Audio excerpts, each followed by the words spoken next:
I mean, I guess that really does sum up all I have to say on the Idiot Award, unless you want to add one more person to the Idiot Awards. Everybody scratches their chin on machines. No, not everybody does. I didn't even scratch my chin on a machine. I fell through a trailer is what happened. Oh, right, that's what happened. Everybody does stuff like that, Alpha. Not everybody. Yes, they. Hello, everybody. Welcome back to another episode of the iTunes Fan Podcast. Apparently, Notes is refusing to connect to our server for some reason, but and I am Ted Mack from the iTunes Fanboy. And my name is Alpha DeWolf. And we have lots of topics to get started with. So first of all, I literally just opened these, but I have replacement rubber feet now for my 2008 MacBook that I'll just put on after the show is over. They're just iFixit feet. Cost like $5. Oh, that's cheap. Very handy to have. And yeah, I think they were even cheaper than the last time I got them for my... Hang on, let me grab it. For reference, this 08 MacBook is finally going to have feet again. And this 2010 MacBook Pro is the one that I got. I fixed the replacement feet for. And one of them originally fell off. I was able to glue it back on. And now the rubber feet have worked just fine ever since.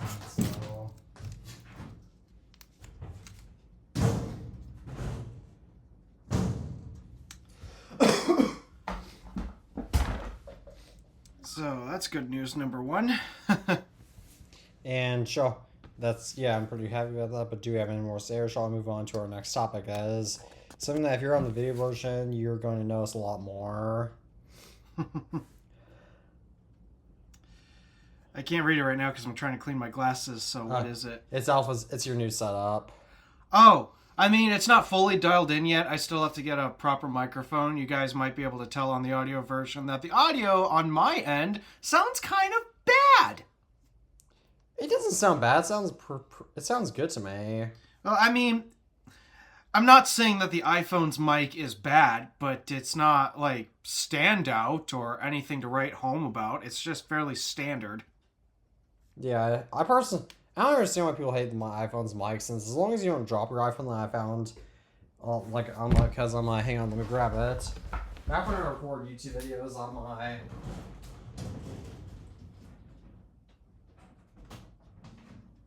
iPhone 8 Plus, because I don't know why you can tell this on camera if you're watching the video version, but because it's cracked right near a camera lens, as a result, the microphone was damaged on it. Ooh, so yeah, that'd be problematic. So as a result, the microphone I always found to be really quiet. I didn't find it to be really quiet, but I found it to be noticeably quieter. And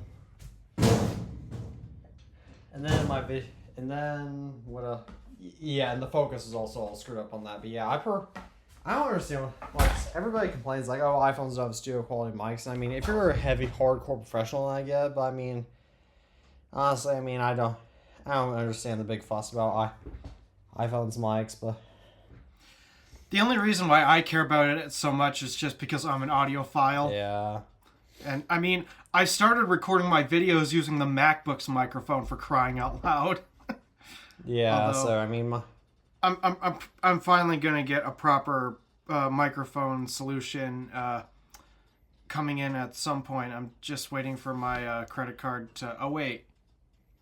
I think it did cycle, so maybe I can finally get that microphone in order. Although, I still have to figure out sound treatment, because it's one thing to have a pretty good microphone. It's also another thing to make sure that your room is properly sound treated. Otherwise, you're just going to have reverberations and echoes, and it's still not going to sound all that great. And I know this room is particularly bad for reverb. Yeah, I don't know. Again, I don't notice that stuff greatly. I mean, I have some acoustic foam panels on my wall. So a lot of them have come down, but I'll actually showcase where they are in my room. So they're right by where the bed was, and this is actually a remnant of my August and October 2021 desk setup. Based on where those panels are, they are not being very effective. Yeah, because those are still left over from that setup. And the reason why I got them was so I would reduce noise for my schoolwork, because I was back when I was homeschooled. But those wound up being useless anyway because I found that was just not a good location for a desk because it was away. Because my parents accidentally made a mistake when they were building the desk, so the long side wasn't by the window really. So the side by the window wasn't quite long enough. So it just did not. So I basically couldn't, unless I used really harsh lights. I just could not get. I could not fit on that desk, which is why. Luckily, we rearranged the desk back in October 2021, but towards the end of that old desktop, I was even filming videos outside. Like, that's how bad it was, but yeah, that happened, but I mean, I don't notice anything, but now, ever since I upgraded to the iPhone 14 Pro, I haven't noticed any issues with sound in my videos. I mean, I'm not saying that Alpha can probably point out stuff, but I just can't, and so yeah, that's why. Yep. But because the iMac is gone now, I'm back to a Thunderbolt dock, and this time it is a proper Thunderbolt dock. So that means I am running both my 32-inch monitors at the full 4K 60 hertz. Phew. So, and I didn't pay an obscene amount of money for a Thunderbolt dock. It's what is it? OWC's Thunderbolt Go. It's a Thunderbolt 4 dock, which the ports on my MacBook Pro are Thunderbolt 4, so I figure, okay, just find the cheapest Thunderbolt 4 dock you can that supports two 4K 60 hertz displays. And so I have done such. It's the cheapest Thunderbolt dock I could find that could support two 4K 60 FPS displays, and also, to my surprise, it has 2.5 gigabit Ethernet. That's so cool. that'll be really handy when I get this thing beside me online. Assuming I can ever get some hard drives. Yeah, that would be cool. But shall I move on to your PC glitching out? Yeah, I finally got it caught on camera, so I think I sent it to the group chat. Yep, I'll put that in post.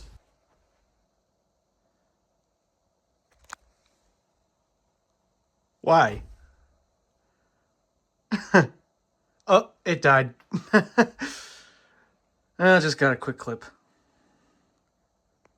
Yeah, so finally I got it to demonstrate the issue that I'm having. I still haven't fixed it yet. I think what I'm going to end up doing is attempt a CPU reseat.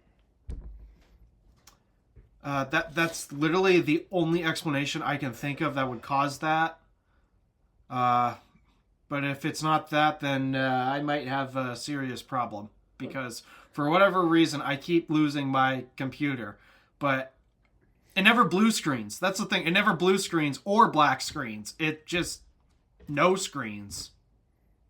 Oh, yeah, that's pretty awful, but sounds like that might be less of a Windows issue and more of a hardware issue. Yeah, I'm leaning more on hardware based off of what it's doing. I don't think it's a Windows problem, even though it's very easy to blame Windows for problems. So, that's all I have to say on that. Oh, it's Idiot Award time. Yep, so the Idiot Award ceremony. So this first one I believe is mine, and this is on my retrospective video of the MacBook 13-inch aluminum late 2008, which I have started naming the titles of my videos based off of how devices are officially called by the Apple Style Guide. So that is why it's titled like that. But this one guy commented capital A, lowercase a, all capital A, and then all. And then I replied, and then this was initially in Russian, and then this one guy replied, "Mama," with a bunch of emojis, and I replied, "Please define what you stated." And I don't think he has replied. Let me check the comment, but I don't think he has replied since then. Yeah, no, he has not, so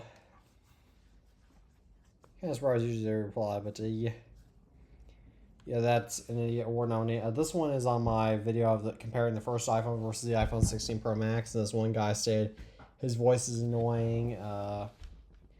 That's just basic self-explanatory.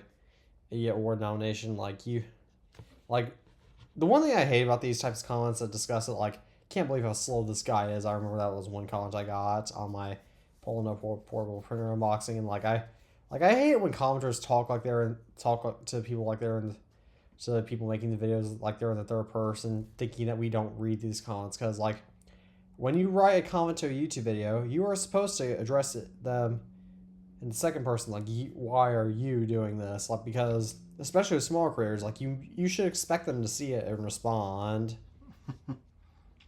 So yeah, that's well, I've gone on that side tangent enough. So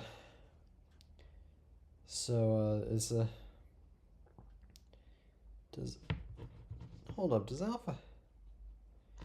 Let me see if Alpha has an Idiot Award nomination, because I don't think I have any for this week. Okay, let me see. The thing is, I haven't uploaded. Oh, yes, you do. Yes, you do, actually. Really?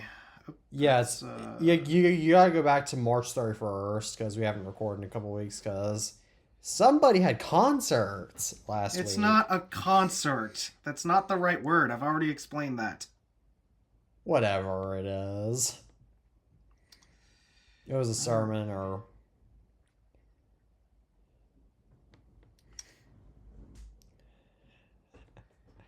This is a good Idiot Award nominee.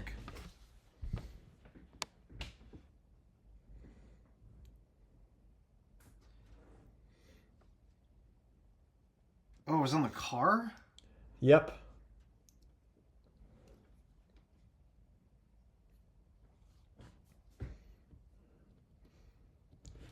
Ah, here it is. All right, yeah. Oh, this stupid comment. Yeah, I could have sworn you had one. So, apparently, somebody does not understand what my job on YouTube is. Please read the comment. So, the comment reads, "Why you buy it if you're just gonna whine about it, schmuck? I'm out." It was on his introducing story of my 2019 Buick LaCrosse Essence video. But the point of review videos is to discuss the benefits and downsides of it. I mean, let's be real here, guys. The perfect car straight up does not exist. Teddy, what's a complaint you have about your car? Because I know you've got some.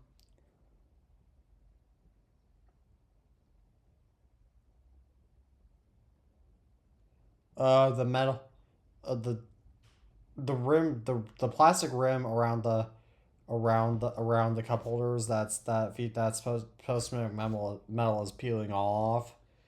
What are some other standards that you can actually hold it accountable for? How about the gas mileage? Gas mileage isn't actually too bad.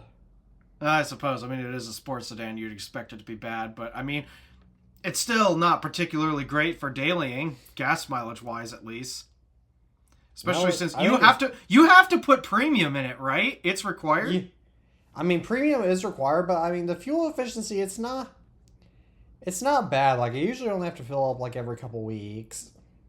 So I don't. It's not bad, but it's not as bad as you think. But oh, you have another Idiot Award nominee, by the way, but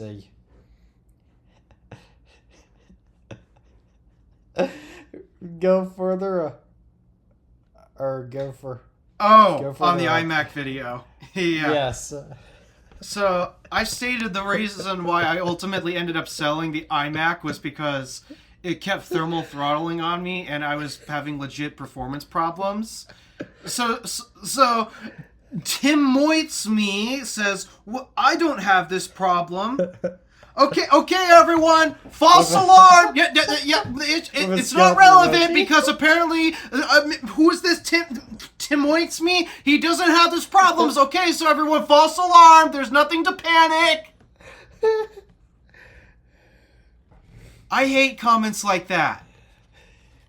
Yes, because it's like the... You act as if my situation is completely irrelevant. Yeah,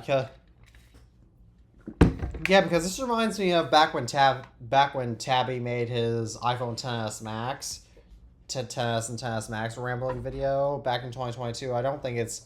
I think he's unlisted since, but yeah.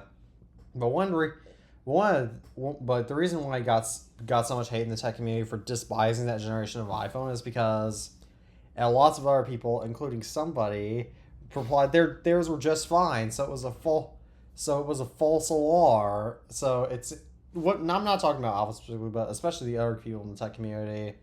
A lot of them just said, "Hell, this must be bull. Like, this can't be real. Like, ours is just fine. So there's no way Tabby can have this many problems." I mean, how many years ago was it when John Prosser made a video discussing about how the tech community is a dumpster fire? I remember that one so well. One of the topics was literally people commenting, "Well, mine's fine, so I guess the problem it doesn't matter. You're just whining for the sake of whining." When, I mean, let's apply this in real context. The Samsung Galaxy Note 7. We all know what that's infamous for. Yes. However, let's be real here. Do we actually know how many Note 7s exploded? It was not that many. In the grand scheme of things, it really was not that many. I mean, I think it was... Tabby had I don't an think it even exploding broke iPhone 20. 12 mini. And there was an exploding iPhone 7, so... Yeah. So, I mean, in the grand scheme of things, the Note 7 didn't really explode as frequently as people thought. It wasn't literally every Note 7. But considering how many times it has happened and how many times it's made the news... yeah, it's kind of hard to apply the, well, mine's fine, so I guess exploding Samsungs isn't an issue. And even the ones that didn't fully explode, they were still reported to have abnormal thermal issues. Yeah, because, I mean, it's like how... It's like Ben Gate on the iPhone 6. Like, sure, my iPhone 6 and 6 Plus still aren't... They're still not bent today, but that doesn't mean that it wasn't fine for everybody else. And I mean, even the iPhone. And a bigger example is that Samsung phones are known to have batteries that can't expand kind of quickly, as a lot of tech journalists have found out. But of course, a lot of average Samsung users are not going to know it because, first of all, they don't keep Samsung phones for long enough to usually have expanding batteries. But number two, a lot of people think, well, mine's just fine, so it can't happen to me. Mm-hmm. When in reality, phone batteries should not expand within like 3-4 years, or they should not expand under 10 years realistically. Yes, because Samsung's always had a bad history with batteries. Yeah, but that's. Do you have anything more to say about this, or shall I move on to our next topic? I guess that really does sum up all I have to say on the Idiot Award, unless you want to add one more person to the Idiot Awards. Everybody scratches their chin on machines. No, not everybody does. I didn't even scratch my chin on a machine. I fell through a trailer is what happened. Right, that's what happened. Everybody does stuff like that, Alpha. So not everybody does. Everybody does something. I'm just saying this. Injured. I'm just saying this because if anybody's watching the video version and they notice what's on my chin, that was because I fell through a trailer while moving machines from location to location because we're moving against our wishes. But I ended up falling through the trailer, and a plank of wood scratched my chin, and I thankfully only bruised my leg, but came close to breaking it. Oh. Yeah, it was not fun. So yeah, somebody was really looking out for you that time, but that's pretty good. But shall we move on to Apple turning 50 on April Fool's Day? You're joking, right? No, Apple was on... I know. You didn't know, I know that Apple was founded on April 1st, I know they were founded on April Fool's Day. So yeah, now Apple's 50 years old, and I still don't own an Apple One because they cost way too much money.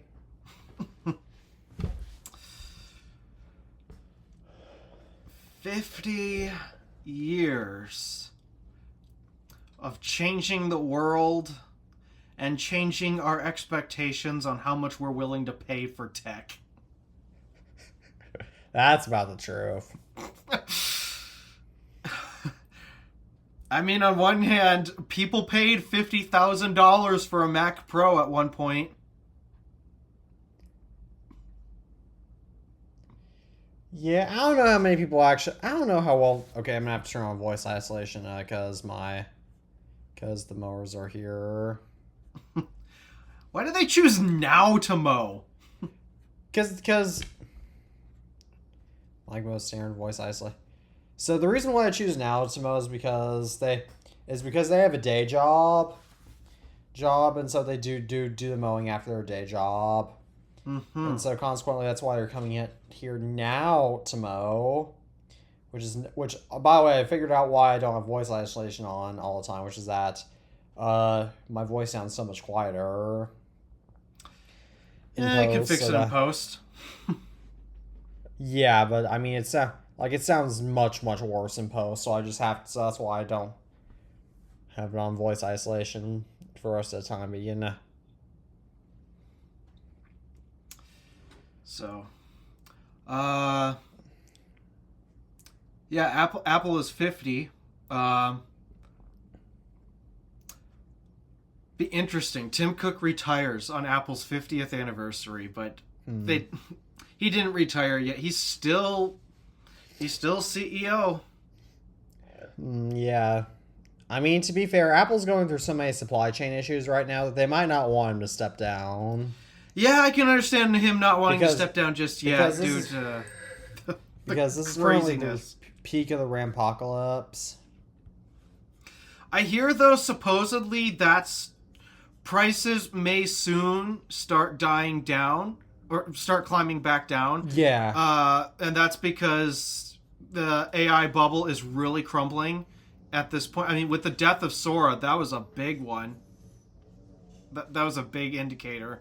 OpenAI is just not doing so hot. And with other news AI related that we're going to be discussing further down the list here. What? The Anthropic stuff. Oh, Claude. Yes, we are discussing that later. I forgot. Yep. So, yeah, it seems like all of these AI firms are going through a bit of not so smooth patch right now. They're on a cold streak right now, I guess I should say. And on top of that, it seems like every other company that's been investing so much in trying to build out these AI data centers, there's been a combination of a lot of pushback in local communities that these data centers are being built around. Because, I mean, let's be real here. Do you want to live next to a data center? Wouldn't be too bad, but at the same time, I mean, would it be helpful not to live next to They're one? going to greatly decrease the quality of your water, by the way, because they got to cool these computers somehow.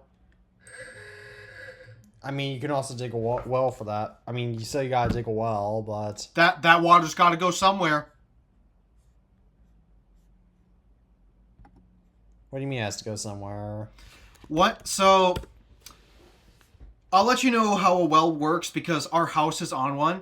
We have a well that goes down to the water table and pumps up fresh water from the ground. Well, it still has to go through a filtration process, but we have a well that basically pulls water from the ground. But once we use it, it actually does not return to the ground.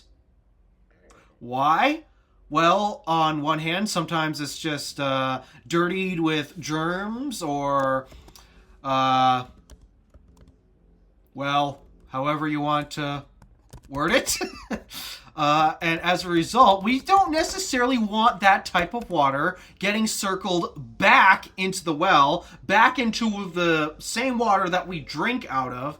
And so that spent water, or what is referred to as gray water, that is sent into a septic tank. Ah. And when the septic tank is full, you have to hire a company to come and empty it. So that's the thing with water. These data centers, sure, they could dig a well and pull up fresh water from there, but that water, once it's spent, it's got to go somewhere. And I don't think we want that type of water based off of where it's going.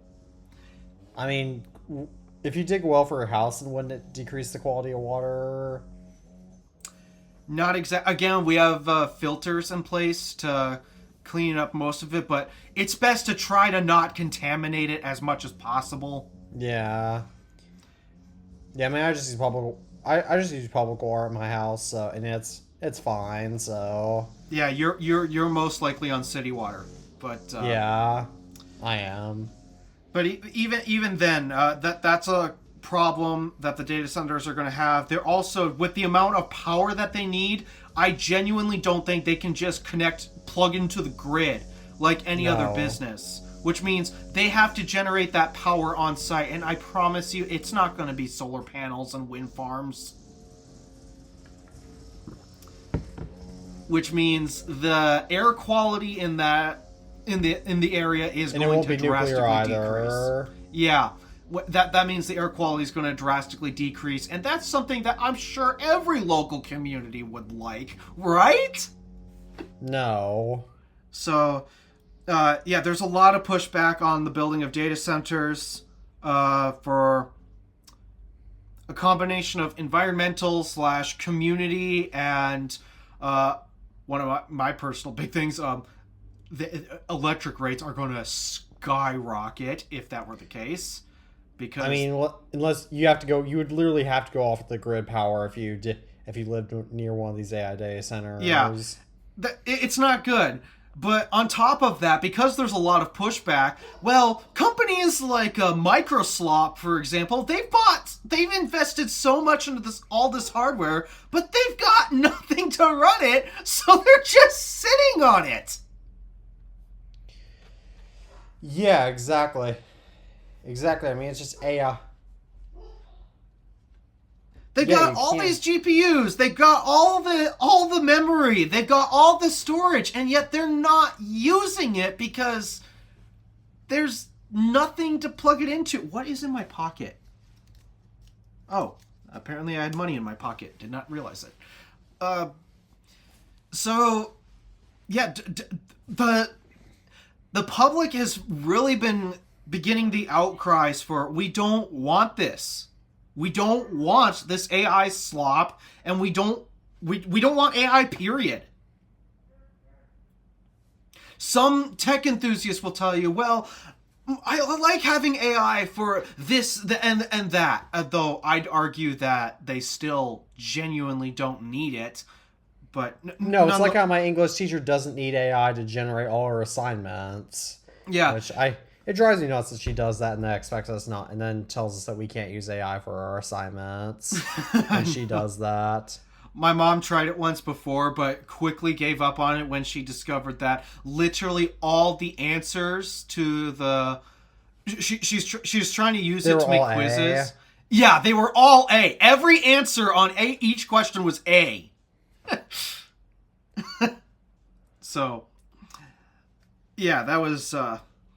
she gave up on that quickly, but nonetheless, we're all coming to the realization that the actual realistic demand for AI is a heck of a lot smaller than what OpenAI and Anthropic and NVIDIA and AMD and Intel, it is way smaller than all of these tech giants are making it out to be. Exactly. Like, I mean, the biggest uses of AI are really just like being able to search through photos and autocorrect, which this type of AI isn't new. It's been around for years.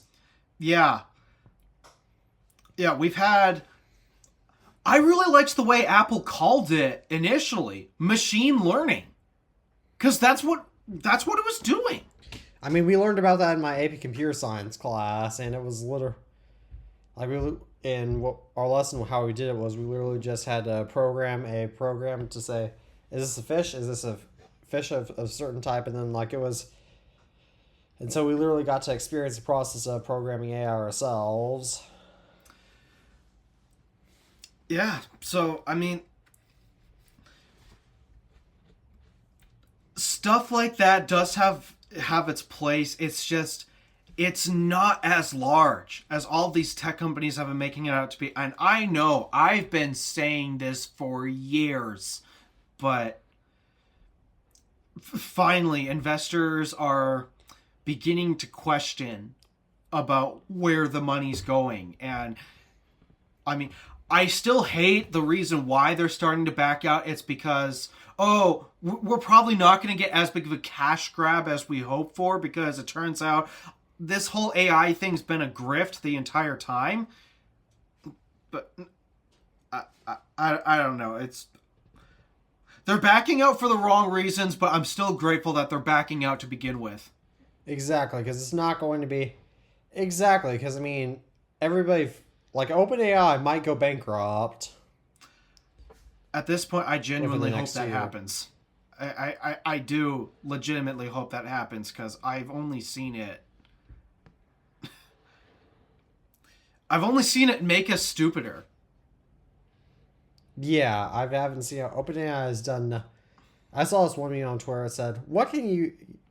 where some guy asked Sam, what can you do to improve the world? And said, best I can do is generate... And Sam replied, the best I can do is generate AI slop and hike up computer components prices.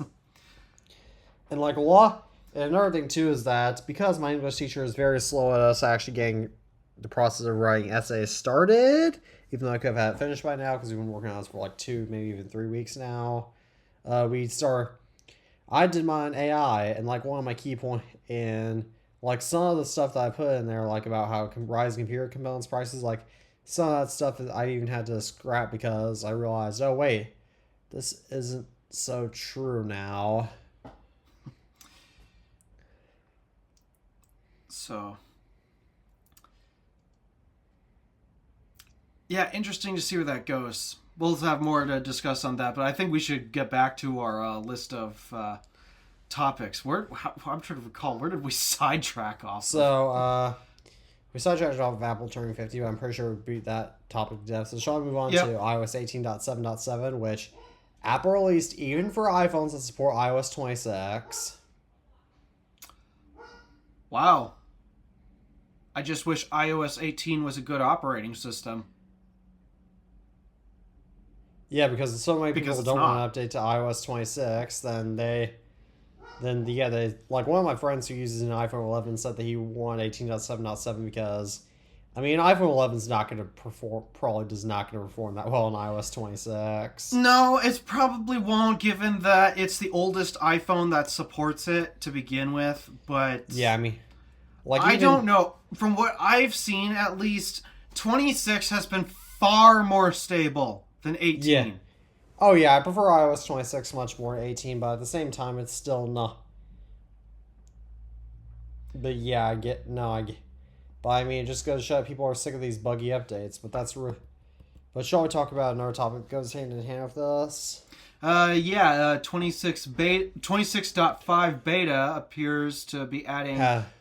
end-to-end encryption for RCS text. That was not previously... I thought RCS had end-to-end as part of its feature set. I don't know, but apparently it didn't. But, or wait a second, I thought it did. I don't know, but yeah. I thought RCS had that. Because that was... I remember when it came to Android, that was one of the big selling points of using RCS over SMS. And this was before it came to iPhone. Yeah, I don't know what that's about, but yeah, that is actually interesting how I think about. But that shall I move on to our next topic? That is good and bad news. At this point, I think Apple is deciding to not exercise their power over this one, because it's another AirDrop story. Yeah, so AirDrop as well. Now Oppo phones have it. I don't know if we discussed in the last episode or not, but I know we didn't discuss this in the last episode. Is that now Samsung phones have AirDrop, which I mean, I'm like, Apple. If you Apple, I'm seriously getting mad at Apple for not exercising their power over this. Since I mean, AirDrop being interchangeable with Android QuickShare, that's not a bad idea. But the problem is that none of this is authorized by Apple. I'm like, and the biggest thing I'm concerned about is, and if it is, then why won't they just tell us? Yeah. Because here's the thing, if this actually is becoming an authorization thing, or if Apple does want to allow Android to have access to AirDrop, then I'm legitimately not going to complain about that. Because for one, most of the people I interact with are Android users, despite being an iPhone user. And so having AirDrop available for other devices, that would be kind of nice, actually. But the thing that I just don't know, the thing that makes me upset over this whole thing is just, does Apple want this? And so far, there's no indication from them about whether they actually want this or not. And the problem with them stealing AirDrop is, it's like, I hate relating to this example, but it's like I hate relating to this example, but it's like during it's like right before World War II, how a lot of European powers just kept appeasing Germany to avoid another world war, and so as they kept conquering more countries, and so until Germany invaded Poland, and at that point England and France finally declared war on Germany. And I just feel, and like, this is a bigger problem we have to ask is, sure, they're just taking AirDrop now, but what's next? I would not be shocked if they're still trying for iMessage, because let's be realistic. iMessage has a lot of value. Yeah, I mean they're gonna try. They're probably gonna try that, but they're gonna try. I mean, I think it was Oppo actually that tried bringing support for Keynote pages and numbers. So I'm not entirely sure how that's supposed to work, given that those apps were not designed for Android, like, at all. Yeah, but that's I mean, universal control coming, I think. Yeah, Oppo phones again. Or no, it was Vivo. I can't remember. It was one of those Chinese brands. Yeah, this is like, I'm sorry, you can't just Apple has to put their foot down and establish who's boss. It's either that or just be upfront with us. Do they want this to happen? Yeah. That's all I'm asking. That's the only thing I'm upset about. I just don't know if Apple wants this or not, because we know that this is their technology, but what we don't know is, is it being stolen from them, or is there some partnership that we don't know about? Yeah, because I mean, we don't know, and you think if it was a partnership they would announce it, but also you think that Google, which it's probably not a partnership given they have announced it, but I mean, granted they can't sue Chinese brands because Chinese law does not recognize Western copyright, but they can sue Samsung and Google. And I even saw, and even in Taylor's Tech video when he was talking about this, I even commented like, this is still bad because they're stealing Apple's proprietary code. One guy commented, but you don't know what you're talking about. You want iOS and Android users to be able to interchange with each other. Like, this is a big deal, especially if you live outside the U.S. And I'm like, okay, in my defense, most of the people I talk to are iPhone users, so I don't necessarily have that problem. But at the same time, I still talk to for Android users, and I mean, I'm like, I don't. You know what I mean? So it's granted it might not be as big of a problem for me, but it doesn't matter what I think, is proprietary code is still being stolen, which is illegal. Yeah, I just want to know what's going on behind the doors, because I mean, there's one other potential problem with them doing this. It does potentially mean that maybe they found some security problem that Apple has not found a fix for yet, and that would indicate a big problem with iOS. If Android has found a way to exploit AirDrop to the point where they can start sharing things with iPhones, so there is Yeah, a bit maybe. of security risk in that. Yeah, so it's a secure because if it's there because sure the security risk is just allowing AirDrop, but maybe it'll allow more information to leak in the future, So like some information you don't want to share. yeah, that's just all I want to know. All I want to know is does Apple have is Apple okay with this happening, or are they not, and why have they not continued reining this in like they typically do? Yeah, this is a bit odd, but shall we move on to our next topic? That is actually some very fascinating news about Apple. Oh yeah. I mean, on one hand, we shouldn't have been that surprised, but on the other hand, it is kind of surprising to see this. I mean, due to supply chain issues, another issue that Apple's having is that the MacBook Neo is selling too well. It's selling out, and the problem with that is that they're having trouble keeping the production lines for the A18 Pro chip up and running. So That's not the problem at all. The problem is, yeah, the production line is running. It's at max capacity. Yeah. And max capacity for A18 Pro, that is not enough to meet the demand for this laptop.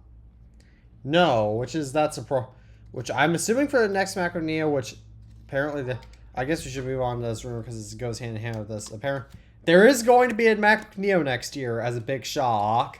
I mean, given the massive success,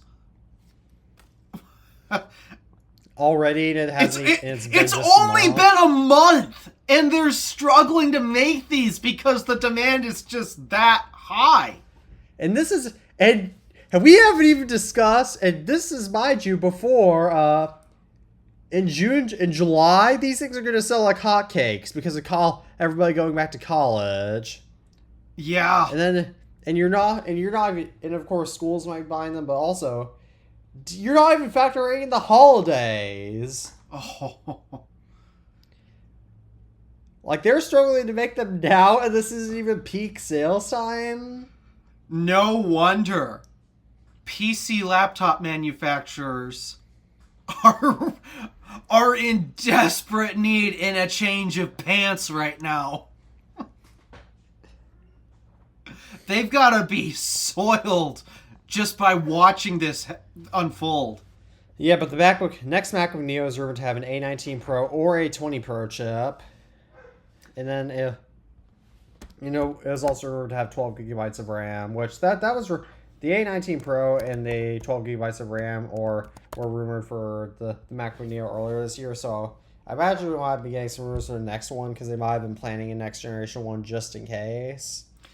Well, in terms about the whole RAM situation, the reason why it's locked at 8 gigabytes, it's not because of the RAM apocalypse or any... It's because the 18 Pro chip can't handle more. No, that's not it at all. It's just the way it is designed. You'd have to completely modify the design of the chip to include more memory. Because unlike Apple's M series of silicon, yes, it's all unified together, but the DRAM modules, they're actually on the exterior of the chip. But on the A series, it is literally all integrated into the same chip.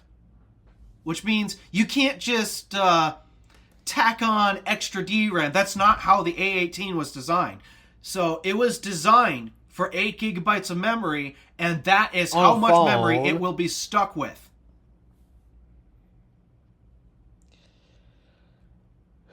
Exactly, but the MacBook Neo selling well. Again, We should have expected this because it's a great computer, but we are talking. Yeah. Do we have anything more to say about this, or shall I move on to to our next topic? I really want to test one of those so badly. I don't know why, but I really want to test one of those so badly. I mean, I don't have any use case for them, so I don't want to. But I mean, I get it because the MacBook Neo is so tempting. It's the first MacBook since it's for Apple's first laptop. Not that's come in more colors besides blue since the iBook clamshell. If you don't count the M4 let's be Well, what about the what was it? The pink, the pink 12-inch MacBook. That was rose gold, so that I mean. I don't consider that gold. Colors. That's pink to me. Real colors.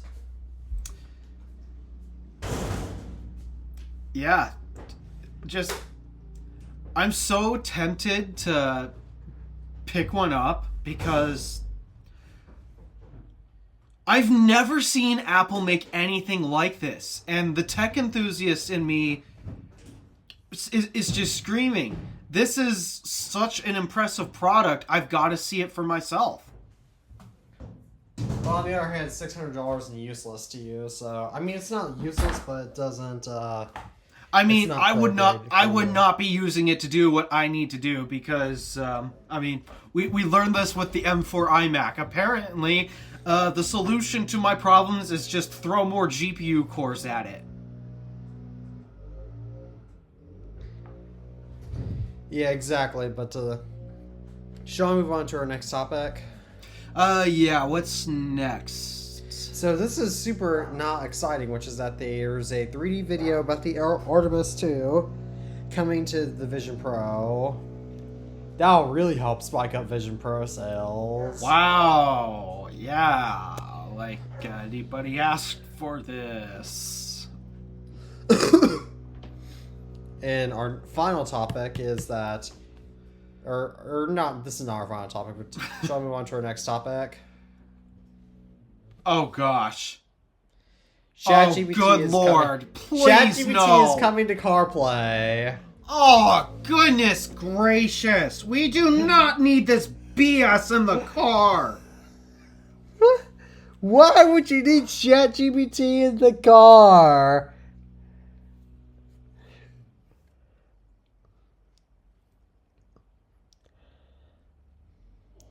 I mean, granted, I'll say this: if you use AI, if you use AI to write an essay, or else if you don't follow the standards of an essay, sure, it'll tack off your grade and might cause you to get be charged with plagiarism. But no one dies from you not writing an essay correctly. However, if you don't drive correctly, then well, people can die. Let's be realistic here. A lot of people are probably going to want to use this for things like getting directions and such. I mean, that's what people use Grok for in Teslas, aside from other nonsense stuff. The biggest thing that they think is going to be helpful is giving directions and all that. But let's be realistic here. When Google Maps can't even take you to where you're supposed to go literally half the time, I wish I was joking, then why should we expect what is to be known unreliable software? Why should we expect that to do any better? We shouldn't, especially given that, I mean, AI can make up information on the spot. Sure, some of the information, a lot of the information that AI generates is true, but it can make up stuff off the spot, which means that, and it will always do that. So that means, of course, it can take you on the wrong roads very easily. Or else when I use Siri, take you to roads that don't exist. Yeah, when I use Siri to have her set the destination in Apple Maps, I'm not asking her where she thinks my destination. I am asking her straight up, where is the destination? I don't want to know what the computer thinks on where the destination is. I want to know straight up, where is it? Yeah, exactly. I usually never navigate anywhere with a GPS, because usually if I use a GPS is go to some place I've never been before. That's literally it. I always look up beforehand where I'm going if I need to look that up. I mean, in the cities, it's nice for trying to get around traffic. Oh, I mean, okay, I mean, yeah, but you're always going to approach traffic in the city, so I don't care. So so I don't really care, but. Well, I mean, it's nice in live time to know where the traffic backups are, so you can find the shortest route. Because you never know when there's a car accident and you got an entire expressway closure.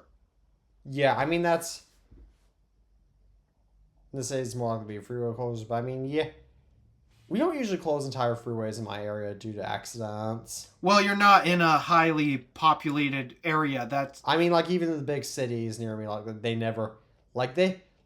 literally never heard of entire freeways being closed due to accident. Well, most of the time when that happens, it's because a truck rolled over and is literally blocking all the lanes. Yeah. But the point is, it's nice to not have to guess if something like that happens. It's nice to know this is the real-time traffic. If I need to know, then I look it up beforehand and then decide there, so I'm not constantly looking at the traffic on CarPlay, and I'm instead looking at it on the road. Yeah, I found it to be incredibly helpful when I was in North Carolina, because I got rerouted through Spartanburg because apparently a truck had flipped over and blocked the entire expressway. So it told me to get around this traffic, we're going to have to take an earlier exit than you're used to. But don't worry, we got a route that'll get you around it, and just fine. It works just fine. So that's why I'll use navigation in cities, even if I lived there. It's because you're dealing with a massive amount of idiots on the road. I don't want to guess where they are. The maps know where they are, so I'll listen to it on that scenario. But my biggest point with the AI managing and navigation, the problem is AI is thinking, and I don't want it to think. I want it to show me where I need to go. I don't want it to tell me what it thinks I need to do. Exactly, because at that point, just use a human. Although to be fair, my dad basically like one time when my dad and I were driving back from vacation, my dad got mad. Last fall, my dad got mad at me because even though the route to get on the interstate was very simple, my dad got very mad at me because I didn't use Waze. I'm like, turn on Waze, and I'm like, and he got mad at me and said, like, I don't know where I'm going. I haven't done this in like 20 years, even though we came back down there. But I mean, I got her up there. I mean, he got pretty mad at me for that, even though I'm like, dude, this is such an easy route. This is such an easy route. I shall have you note, Waze is not the app you want to use for navigation. Sure. No, my dad insists on using it every time. Almost every time. The one thing that it does do well is detecting road incidents, like my dad uses speeding cameras. My dad uses it to detect cops on the road. That's literally the only reason why my dad wants Waze, because he wants to detect cops. Well, you don't have to have that if you just behave on the roads to begin with. My dad also, and this is the same guy who has radar detectors and practically, well, in my car he didn't have a radar. We took my car for the two vacations we went on, but in my car we didn't take a. But in my car I don't have a radar detector because I didn't realize where a cigarette lighter was. But yeah, no, my dad basically insists on having radar detectors in all his cars anyway. So you don't need it if you behave on the roads. Thank you for Thank you. Like cops, like you can usually drive by cops and still be going, generally if you're going under 10 over the speed limit, especially on freeways. They'll or if you're going with a flow of traffic, they don't care. Yeah, they genuinely don't. No, as long as you behave on the roads, you don't need to worry about this stuff. And the reason why I'm bringing this up is because I know people use Waze for this reason. But the problem is the actual navigation directions that Waze gives you is trashed here. I think it's even worse than Google Maps. And they're supposedly owned by the same company. Yeah, Waze is all... Oh yeah, totally. I get that, but I mean, shall we move on to our next topic, which is something annoying that just started on YouTube if you don't have YouTube Premium. What's this? Oh, So um, so I don't have a screenshot of this, but one annoying thing is that after an ad plays in a YouTube video, then like there will be like a little. If you're watching videos in full screen, there will be a little ad in the left corner that I have to dismiss every time. And it's driving me insane because I'm like, you're not. This surely isn't a way to make extra money. And besides, I mean, I really, really do not want to spend money on YouTube Premium because that's just yet another subscription. I know, I get that. I mean, I've been able to such limited money anyway. The best way I've been able to justify it is the creators that I watch will get paid better because apparently they make more money from a premium viewer than a standard viewer. So yeah, I get that, but otherwise, I mean, it's like I already have to pay for iCloud Plus, and then I don't have to, but I mean, it's a lot more convenient if I do. And then Apple Music is also another one that I pay for. So I mean, if I wanted to save costs, I could theoretically switch my whole entire library of how many songs do I have in my Apple Music library.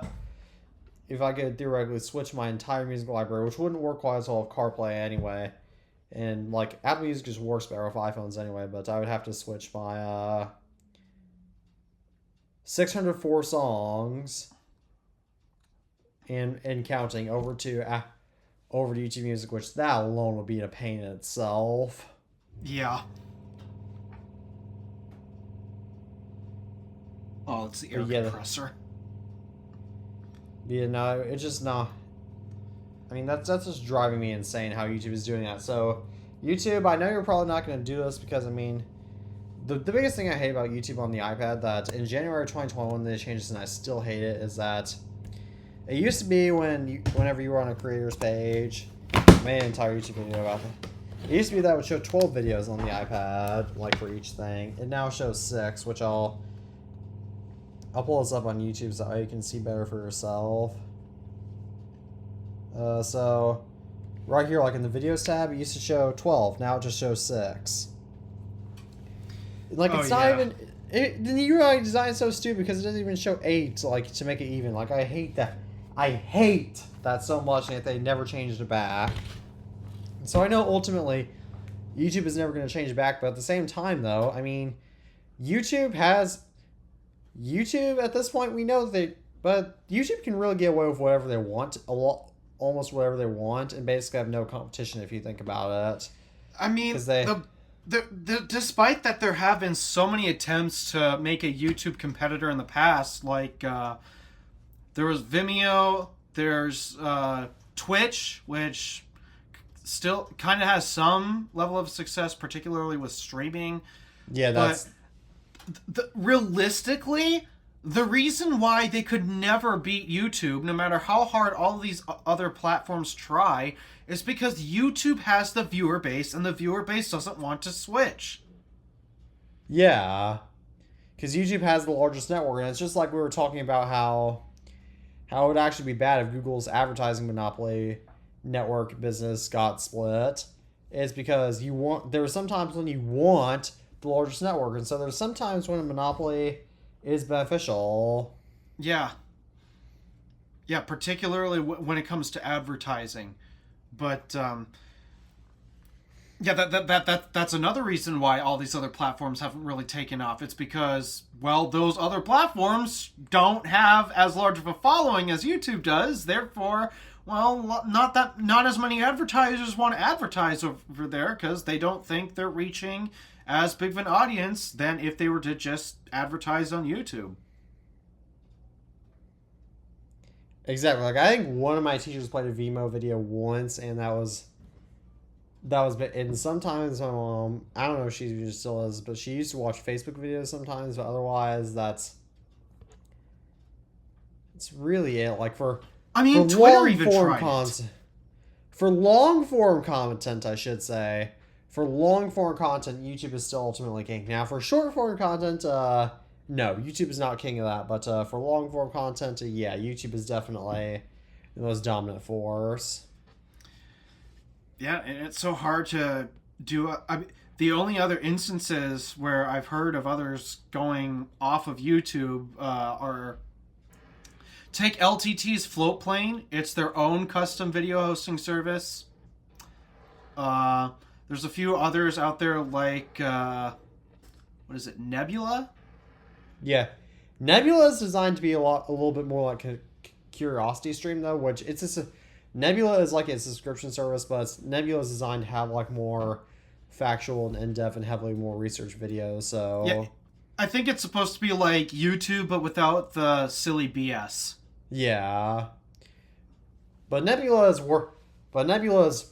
seems like it's actually Nebula might be kind of cool to get, but at the same time, just it costs money at the end of the day. So yeah, I mean that's the same case with LTT's Floatplane. In fact, Floatplane does allow other creators to upload their content to there for a fee, of course. And then the last one I can think of, particularly on the scammer side of things, is Trilogy Plus. I mean, there's that, and then Rumble is also another one, but that's even more like known to be like the Wild West. But and then there was Instagram TV, IGTV. Remember that? Nope, because I never used it. In 2018, Meta decided to Facebook decided to launch. I know what it is. I just don't care about it. I never really used it either. But yeah, that was worse. That was like Facebook Facebook. What was their Snapchat competitor? Let me look it up again. Was it Fake Vine? Or no, I think that was Twitter. Yeah, or Facebook Snapchat competitor. What was it?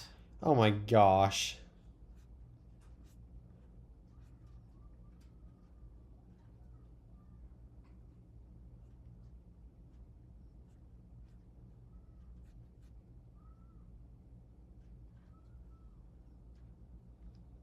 Slingshot. Ah, that's what it was. Yeah. Notice how we had no memory of it. That's how impactful Slingshot was. I think it was called Slingshot. I can't remember. Yeah, but they did integrate like it into Instagram stories in 2016. That did work, but yeah, no, that was like via Snapchat stories. But yeah, no, that was what. But that it ultimately failed. These getting back on topic of these ads on YouTube are annoying, but that's. Do you have any more, Sarah, or shall we move on to our next topic? That's actually quite a fascinating one. Yeah, I think it's time to move on. So, this one I'm going to have to explore before. So, the Supreme Court ruled in a piracy case with Cox, internet provider, that ISPs can no longer be held accountable for their users committing piracy after CAS, which is some type of copyright protocol for ISPs, began removing internet users. So basically what was happening is, this is going to require a bit of a history lesson to explain. So in the late 2000s, when with the popularity of piracy, and this is before music streaming became more accessible. This is back when there was still DRM, because until Steve Jobs asked them to remove it in 2009, but that's beside the point. But lots of users committed piracy, and so these record labels initially started going after individual consumers. Like they even went after a 12-year-old girl for money because of pirating music. Ooh, that's a bad look. Or technically her parents, but yeah, no, they ultimately, after a couple of lawsuits, just didn't get quite enough money for that. So they decided to move to holding ISPs accountable for that, and it was Time Warner, Comcast, and one other internet provider. I can't remember what it was, but it wasn't another big one. Yeah, maybe Spectrum, yeah, but Cox was excluded from that, and so they agreed to that in 2011, and then 2013 started making it a protocol when if somebody was suspected of committing piracy online, then the ISPs had to ban the users from the network. So they found money with those lawsuits, but the problem is that is that like some people but the problem was that obviously ISPs they didn't design the networks for it to be used for malicious intentions, but they just happen to be used for malicious intentions sometimes. The thing too about that is, I mean, the point of an ISP is to get you connected to the network. It's not all about, I mean, there are some aspects of controlling access, but it's really not that much. Ultimately, the job of an ISP is to get you connected to the internet. But the thing when it comes to banning it, how do they ban individual users? Because realistically, all they can do is ban specific IP addresses. Or they like ban the connections to houses. That's what they did. But nowadays, that doesn't matter anymore because the Supreme Court just ruled that ISPs can no longer be held accountable for their users committing piracy unless they design the networks to be held for it to be used for malicious intentions, which means that there's Lon Seidman from Lon.tv made a great video about this, but he explained that there was one case when I think it was the son moved out to, when it was a grown man who moved out to, I think, California, and he bought his parents a home in Texas, I think. Might have been the other way around, but the parents leased a couple of rooms out to some college students, and the college students pirated some very expensive engineering software over a BitTorrent network, and because of that, during the lawsuit, the parents not only got sued, even though they didn't realize what was going on because it happened on their network, and then even the son was roped into that. Oof. Yeah. Which, yeah, so nowadays, luckily, ISPs can no longer be held accountable for this. For the most part. Yeah. Also, on top of that, at this point, internet has become a very necessary utility in the same way electricity has. And it's not necessarily all of our fault. It's just a big problem is so many of our tools have moved online. And once the internet goes, it's hard to function as a normal human. Like, a big problem that I have with the charging infrastructure that is only recently starting to be tackled with is way too many times do you show up to the charger and the only way you can get it started is through an app and not just a credit card. And the reason why this is a problem is if you have bad cell service, then you can't start the charger and you're effectively stranded.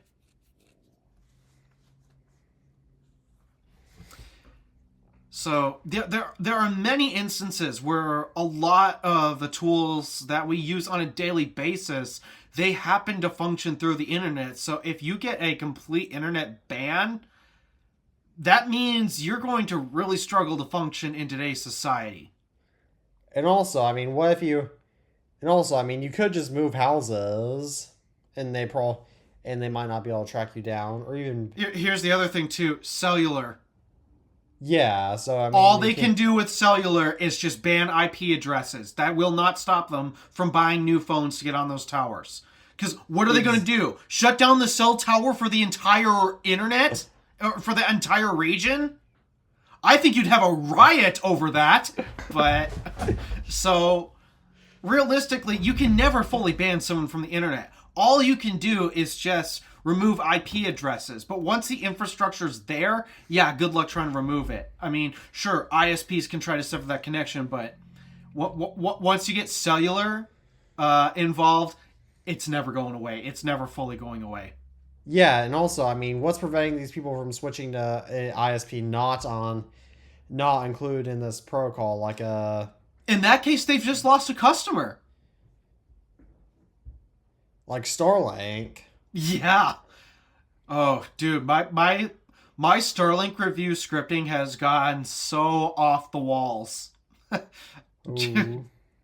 It's gotten so off the walls as I'm bringing up the fact that ISPs are just straight up lazy to begin with.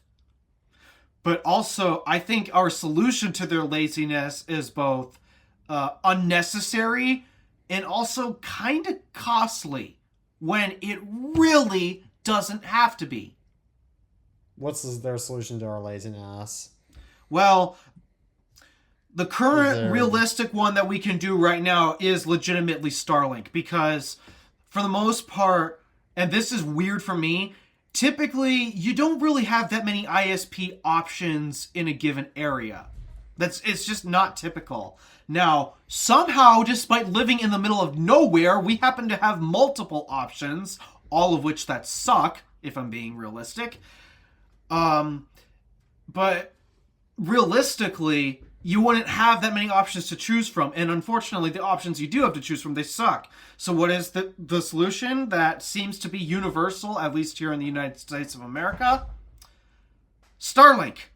And it does not matter where you are. It does not matter where you are in the country. Starlink is available and they have decent internet. But the problem is it is expensive. And it's not necessarily because Starlink has this feeling that, oh, they can charge a premium and get away with it. The infrastructure itself is crazy expensive. They're literally launching satellites into space. The cost to do that has got to be so much higher than just laying out a line of fiber.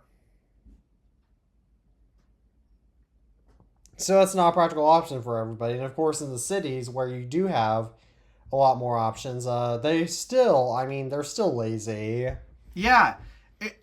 I hate that and the thing is, like fiber optic in particular, it doesn't have to be as unreliable as it is. The reason why it's problematic on the occasion is because the people running and maintaining the infrastructure are so freaking lazy.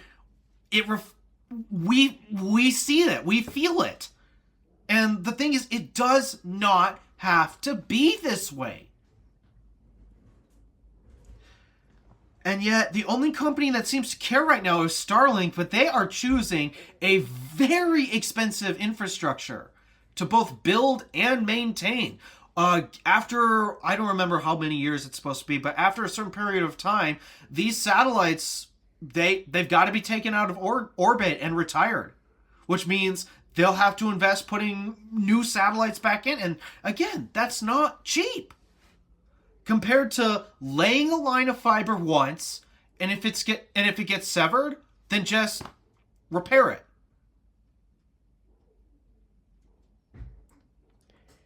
Exactly, but still glad to see that this decision has been made. But shall we move on to our next topic involving OnlyOffice? Yeah, you're going to have to inform me more on this one. I've only seen some headlines of this, but I am really questioning where the logic is behind this.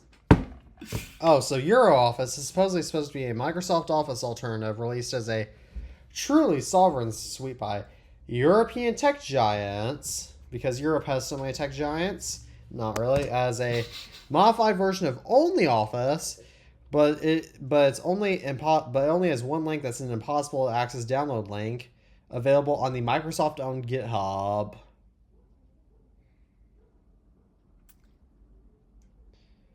Oof.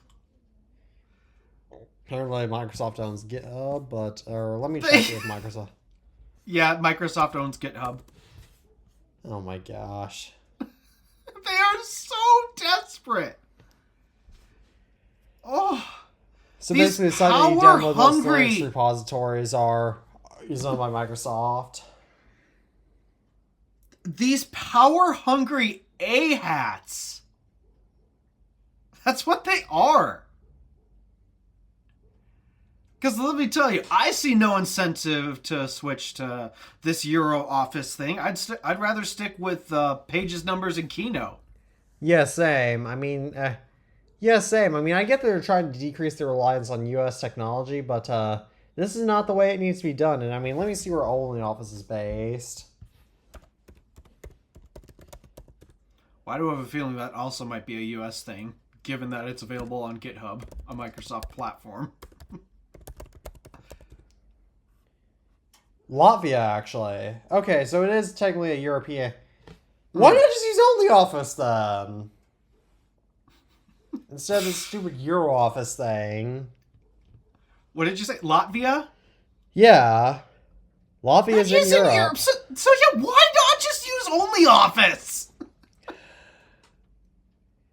These are great questions. What a waste in taxpayer money.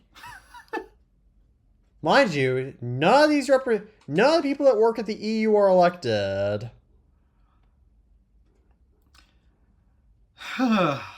Yeah. What?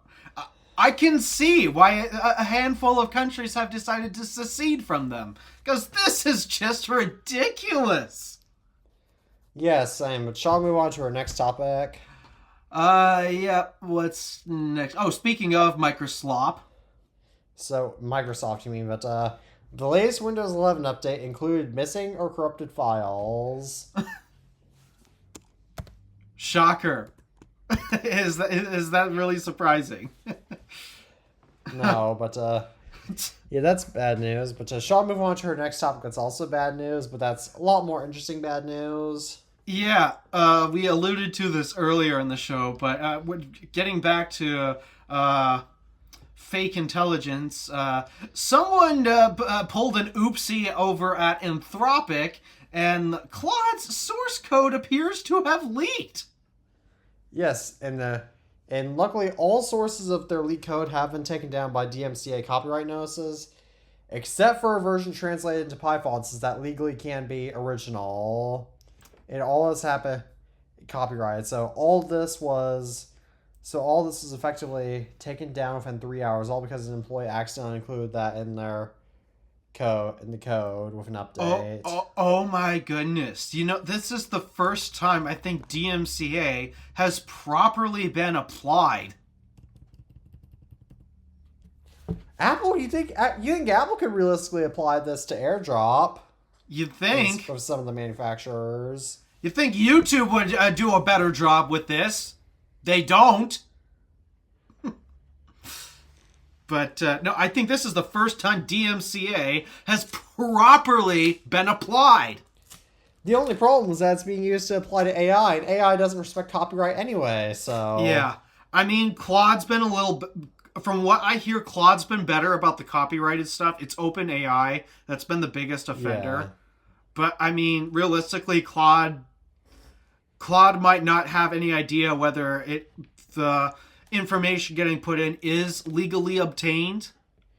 But as from what I heard, Anthropic actually tries to make sure the content they shove into Claude is legally obtained. Well, they already had a lawsuit about it anyway when it came to stealing books, I think. So yeah, so there's a little respect there at least, but it's still ultimately fake intelligence that you can't depend on. So I mean, I can't give them too much credit there. I can at least give them credit in that they're trying to not completely infringe upon copyright, but that's still not going to carry them that far. But nonetheless, that's a very bad look for Anthropic. Yeah, that's like Apple leaking the source code of macOS or iOS. Oh yeah. Well, wait a second. If they leak the source code to iOS, then you know exactly what Samsung, Oppo, Google, and I think whoever else is still... You know exactly what they would do. Oh, yeah. We know. We'd all know what they do. No, iOS can now run on Android. on Samsung phones. Oh, my gosh. Oh my gosh. That would be... I wonder if Apple... Don't get any ideas from this. No. Well, I mean, at least learn from their mistake. Yeah. Shall we move on to our next topic? Because I think we've already... Yeah, there's not too much to say on that. But I guess that's another piece of evidence of the AI infrastructure crumbling. Yeah. But renewable resources composed 88% of U.S. power in 2025. The other 12% is powering AI data centers. Ah. I'm joking. I don't actually know, but actually, it's probably like 11% because there's probably some people. Actually, there's probably some more places that don't use renewable resources. But I mean, I don't. That doesn't sound entirely credible. But I mean, at the same time, 88%. That's still pretty cool. If it's solar, wind, I'd be not so curious to see much. the pie graph on how that's all made up. Yeah, I think solar is the most dominant, and the wind is next. But yeah, that's what's been going on. So I mean, the that's thing with solar is people used to complain solar is expensive, but honestly, guys, solar has come down pretty far in price. The same way, I mean, people complained about this with electric cars. The batteries were so expensive, but they've come down pretty far in cost in the last 10 years. And the same appears to be true of solar panels too. Production costs of solar panels appears to have come down a lot, and you can get pretty decent panels for a couple $100. I mean, well, how many did Alex say that was necessary to power a typical residential house? You only need like 12 panels or something, and it's around like a little above $100 a panel. So you're spending like $1,300 for solar panels, something like given that. that people pay sometimes even more for smartphones. That's not bad. Yeah, that's like a smartphone payment. And that's just for the panels. Now, granted, yeah, you'll need an inverter and some switchgear to actually integrate it into the home. And But if you want to go into battery storage, then that's a separate cost on its own. But the point is, solar has come down in price. But that's a whole lot. house solution, mind you. So Yeah.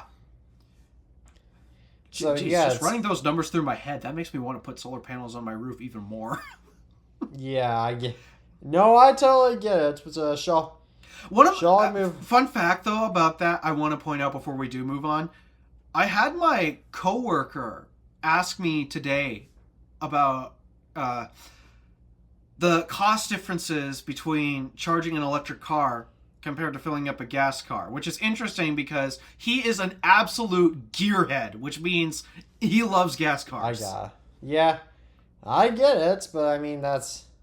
So I definitely didn't pay $4 and I think 80 cents per gallon for gas yesterday. I mean, I paid $4 a gallon for the Yukon. That's what it is. I paid $4 a gallon for the Yukon yesterday, getting that tank full, and total bill came to around $60. Though that's because the fuel gauge is broken, and I genuinely have no idea how much fuel is in the tank. But that's not the point. The point is, he asked me about the cost differences, despite living in. I've stated this before. Until PG&E out in California raised their prices to something absolutely horrendous, we here in the UP of Michigan used to have the most expensive electric rates in the nation at 24 cents a kilowatt hour. To my surprise, that is actually still the cost per kilowatt hour in UP Michigan. What's the average? I think the average is like it's either 14 or 16 cents a kilowatt hour, something like that. So we are way above average. But come to think of it, I think I gotta remember the exact math, but I think the cost still came to comparing similar vehicles, it still costs about a third as much to charge an electric car compared to a gas car. In the UP. In the UP with now, our your expensive gas prices electricity. are also more than in other states too. Well, for a while, our gas prices have been down to like $2.70, $2.80, somewhere around there before the war broke out, and now we're at $4 a gallon for regular. Yeah, we're not. We're not quite that bad premium. around here. Yeah, you and Tabby have been complaining. So Tabby in particular has been complaining a lot in the group chat about gas prices. Oh, you guys ain't got nothing on me. You got nothing on me. Yeah, that's good to know. But shall I move on to the Xiaomi SU7, which is their new SUV? I think it's the YU7, not the SU7. The SU7's a sedan. Or maybe it's the SU7. Yeah, I think it is the SU7, actually. No, it should be the YU. It should be the YU7. No, I think it was a sedan. I think I got mixed up. Because I didn't look at it that long. Yeah, no. Yeah, no, I think it's the SU7 sedan. That sedan's been out for a few years now. Okay, it's the YU7 is the new one. Yeah.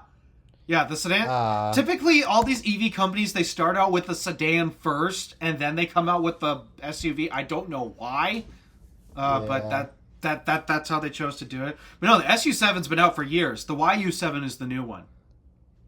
I mean, the YU7 is just another electric SUV that... So, I mean, no one cares. I mean, Except it's made by a smartphone maker. Yeah. Yeah, because...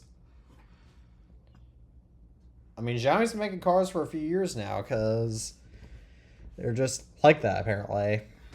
As far as I know, a big thing that separates this Chinese automaker from most Chinese automakers do not have driving dynamics down. They focus more on trying to build a nice and pleasant interior to sit in and relax in.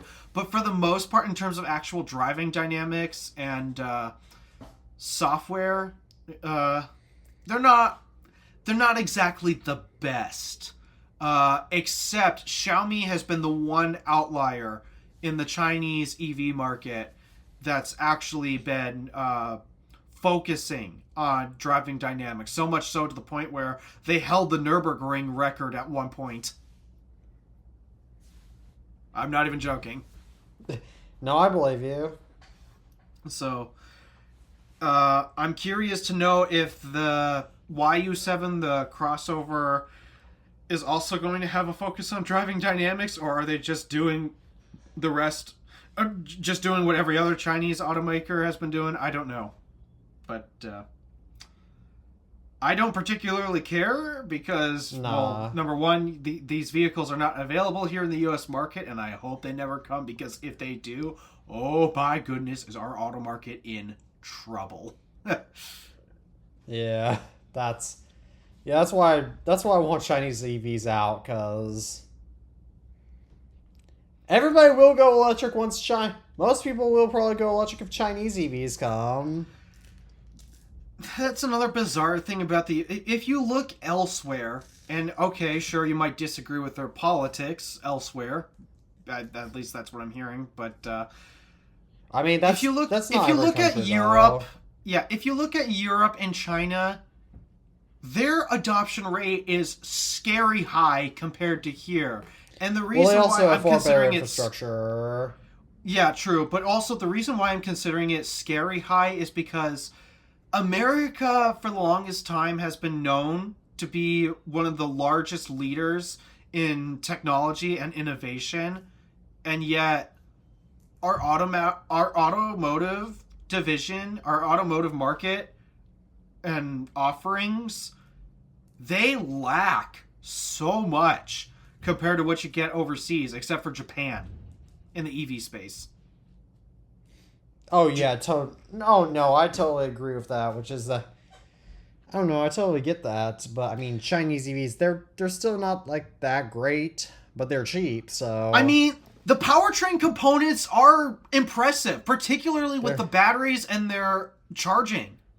But of course, they rip off designs from other car makers. So that's true. But ultimately, so they violate copyright laws. Yeah, but they could also integrate spyware into the cars, is a big reason for why. My point is, though, the tech behind the powertrains, the Chinese have it. They've got the capacity, they've got the energy density, they've got the charging performance.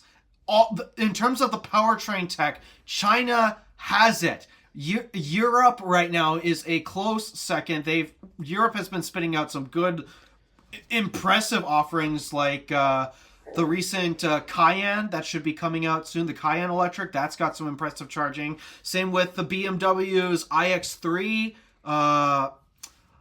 Volvo's EX60, despite that Volvo seems to be leaning a lot on China for their other electric cars, the EX60 supposedly is specifically designed and built in Sweden.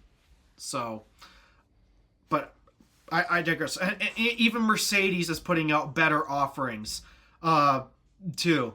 And compare that to the U.S., what's the best we've got? We've got Tesla, but they no longer make luxury cars. Well, even then, Tesla's battery tech is starting to feel pretty behind, if I'm being honest. Not here in the United States, but in other countries it is, because, let's be real, Tesla's still going to have the NACS advantage for quite a while. That's not even the problem. The problem is the charging performance. The charging performance of a Tesla is nowhere near what it used to be in the competition. It's bad. It's actually pretty disappointing, if I'm being honest. So, what Lucid? If I'm not entirely sure if I want to call Lucid American, primarily because the majority of their funding is coming from outside the country, from Saudi Arabia.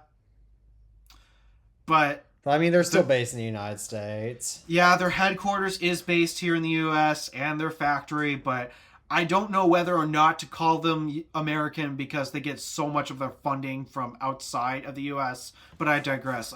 Lucid's the primary one in the U.S. that actually has solid charging tech, with the Gravity in particular.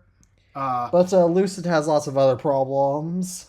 Yeah, Lucid's got other problems, but I'm talking from a specific EV powertrain standpoint, which right now we're trying to get people past the hurdle of getting comfortable with the electric powertrain. That's what I'm trying to focus on here. Getting comfortable with the electric powertrain. So far, China's got it. They're the kings right now with EV powertrain tech. Next, you got Europe with the Germans and the Swedish. And then you have America next, with Lucid Gravity being an outlier, a good outlier, but let's be real, the charging tech in most other American cars like Ford, GM, Stellantis, and even Tesla and Rivian, it's not awful. It's fine. It's totally livable, but it's not particularly impressive. And then you just have the Japanese. The Japanese, they just do not have this at all. they ain't got it. So, but yeah, my point is, it's just, America is known for being a big tech innovator, and electric vehicles has been quite the innovation. But it is kind of disappointing to see China and Europe just grossly outpacing EV adoption compared to the US. Yeah, that's pretty sad to see. But shall we move on to our next topic? Because I have nothing more to say on this. Yeah, I don't think I have much more to say either. So, what's this? SpaceX filed for 1.75 trillion IPO following, the stock stuff. I really don't care. I really don't care about the stocks. I don't care that much either. The stock market has just gone to you know what, and such a long time ago, to the point where I legitimately do not care about what happens to it. Even if it crashes, I don't care, because it's already been rigged and corrupted, and it's been screwed for a long time. So I legitimately don't care about what happens in the stock market at this point. Yeah, same here. But shall we move on to our next topic, which actually does give a lot more clarification towards one rumor about the iPhone Fold. Did this come from a certain Fapata? Yes, Jern Purser? Yes, this did come from Jern Prosser, also known as John Prosser, but I the iPhone Fold's display is not going to be fully creaseless, despite what the rumors are saying, but it will still have a very thin crease. Really? Yeah. Apparently, we were right. Just like how we were right about a. It's so funny how we're always right about. We're almost always right for our predictions, except for that. Except for the fact that Tesla apparently. Except for Tesla bringing back the Model S and X. They still haven't announced that yet. I mean, so far it looks like my pants are staying on for the entire quarter, so. Yeah, it's in June. So I think it's. We said by the end of June that if they don't bring it. I'll have you note, you can no longer custom order a Model S and X. You can only pick from what's available in inventory at this point. Which, funny enough, they jacked the prices of recently. Why they did that is beyond me. But you think if they're doing that, you want to decrease them, but it sounds like I'm going to be. Sounds like one of these next episodes I will be shirtless. Yep, and I'll still have my pants on, thank goodness. Maybe I'll do the shirtless thing for the next week's episode. Well, it's still on their site. You might not be able to custom order them, but they still have inventory on their site. So when did they say they're discontinuing them? It's supposed to be gone in Q2. Okay, so we're in Q2 right now. So if they don't bring it back by the end of June, then in the first episode of July, I will have to record shirtless. Yep. Effectively. And so far, that's been looking very likely. Yes. Yeah, I can't wait to have my body shirtless exposed on the internet. Hey, mine already is, so don't feel too bad about it. Yeah, it's not that bad. I was at the beach for reference. Yeah. Well, of course, I could just wear a jacket without a shirt under it. That is true. Which is actually what I've been thinking about doing. Because that's technically... And I will unzip it briefly so we can see, there's no shirt under, but... Yeah, no, that's what I've actually been thinking about doing, because I really don't want my bare body exposed on the internet. I mean, I didn't even take my shirt off when I went to the beach. I mean, do you really think I'm going to take...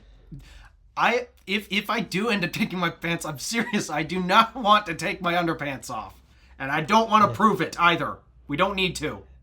We don't need to make that same mistake somebody else made on the internet.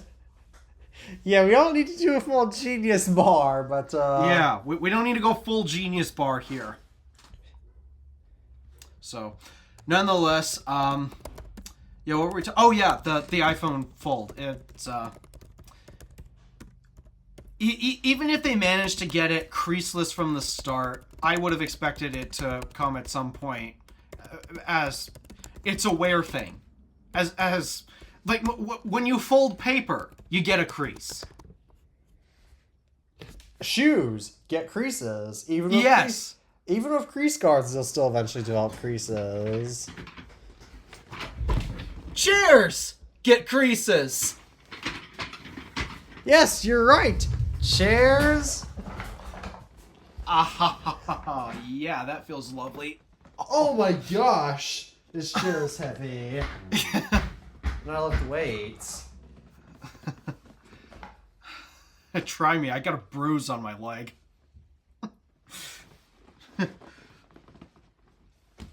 So. Dang, I think I managed to twist my back a little bit by doing that. But. So, I'm not shocked that the iPhone Fold's gonna have a crease. I don't know why we should be, but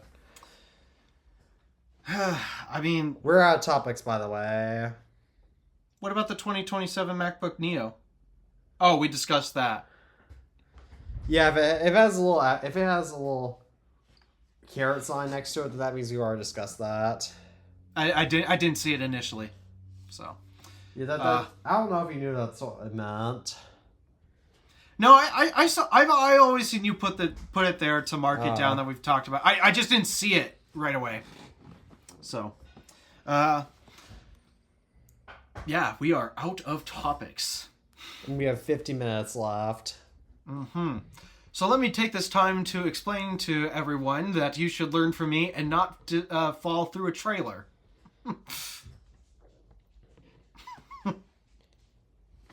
Good to know. Ouch. Yes. This move has been so stressful. Sounds like it's all... At least you're doing it, and you...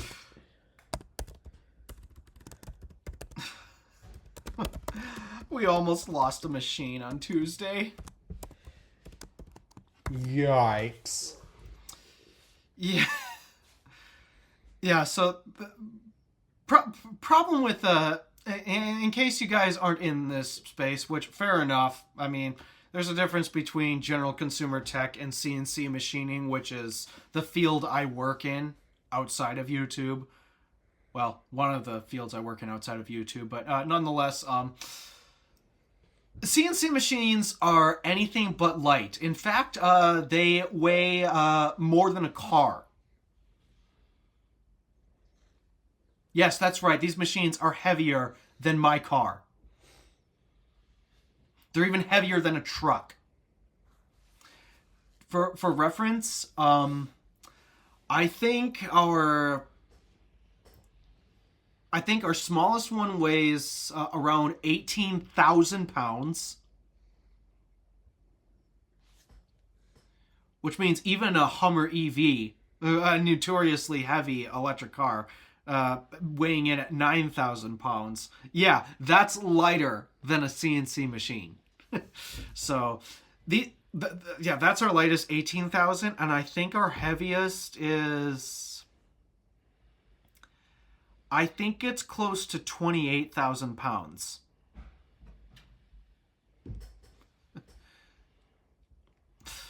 And we had to figure out, just today, we had to figure out how to pick up that 28,000 pound machine with a front end loader that is only rated to hold 20,000 pounds.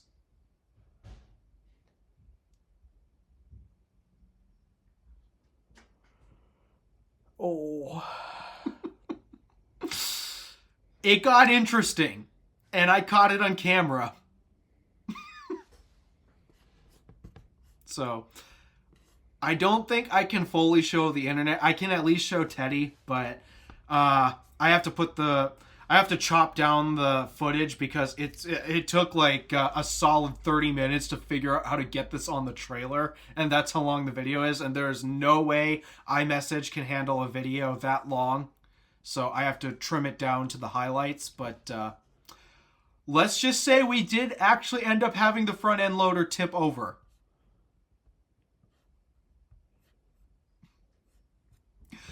And somehow the machine survived.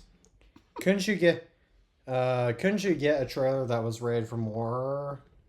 The problem wasn't the trailer. The problem is the device we were using to load it onto the trailer. What was it? It was a front end loader. Oh, the front end loader was only rated for 20,000 pounds. Yeah, no, that trailer I think was rated for 160,000 pounds. Okay, that makes a lot more sense. Yeah, trailer was not the problem. The problem was the front end loader.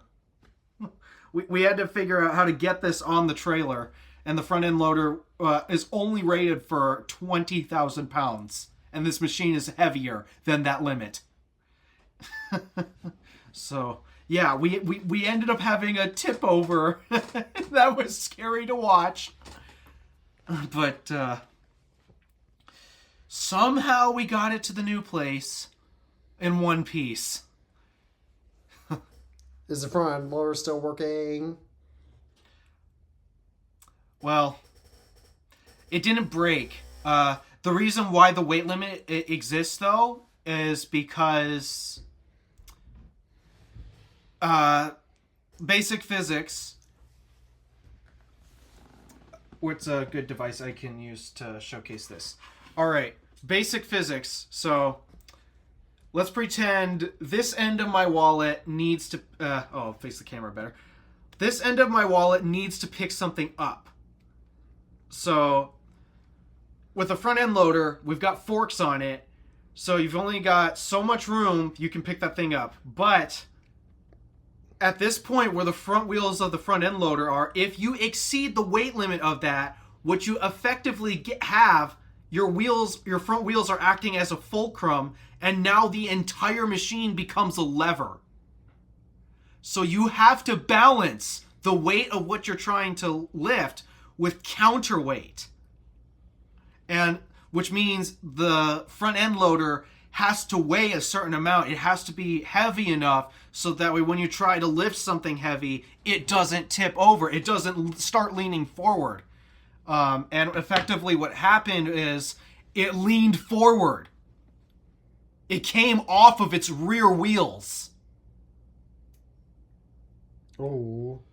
Yeah, the weight limit isn't for the hydraulics or anything mechanical. The weight limit is purely because if you put too much on those forks, you are literally going to lift the front end loader from the rear, and you do not want to do that. So that's why it was a problem that we were very concerned about, and we did end up tipping. Somehow that machine's arrived in one piece. A 30-minute drive, mind you. Yeah. Once it was on the trailer, our biggest concern was compared to what we did for the other machines, we were able to remove the forks from underneath the machines once we got it on the trailer. But because the situation at hand was so sketchy, we did not even bother trying to remove the forks from underneath. So what they ended up doing was they disconnected the forks from the front end loader, and the whole trailer took the machine with the forks all the way up to the new place. But that meant we were now above the maximum width limit, which meant we had to go into oversized load territory and take up multiple lanes. Yeah, totally not stressful when you're trying to drive through downtown Hancock and everybody does not know how to street park. Well, also, there should be bypasses to allow for oversized loads. Like, there should be a second bridge to allow for a bypass of this kind of stuff for these kinds of vehicles. The thing though is once you get up in these limits, you are very much restricted as of where you can drive. As far as I know, you have to stick to highways as much as possible because they're designed for this type of stuff. But the majority of roads, I meant like a bypass highway.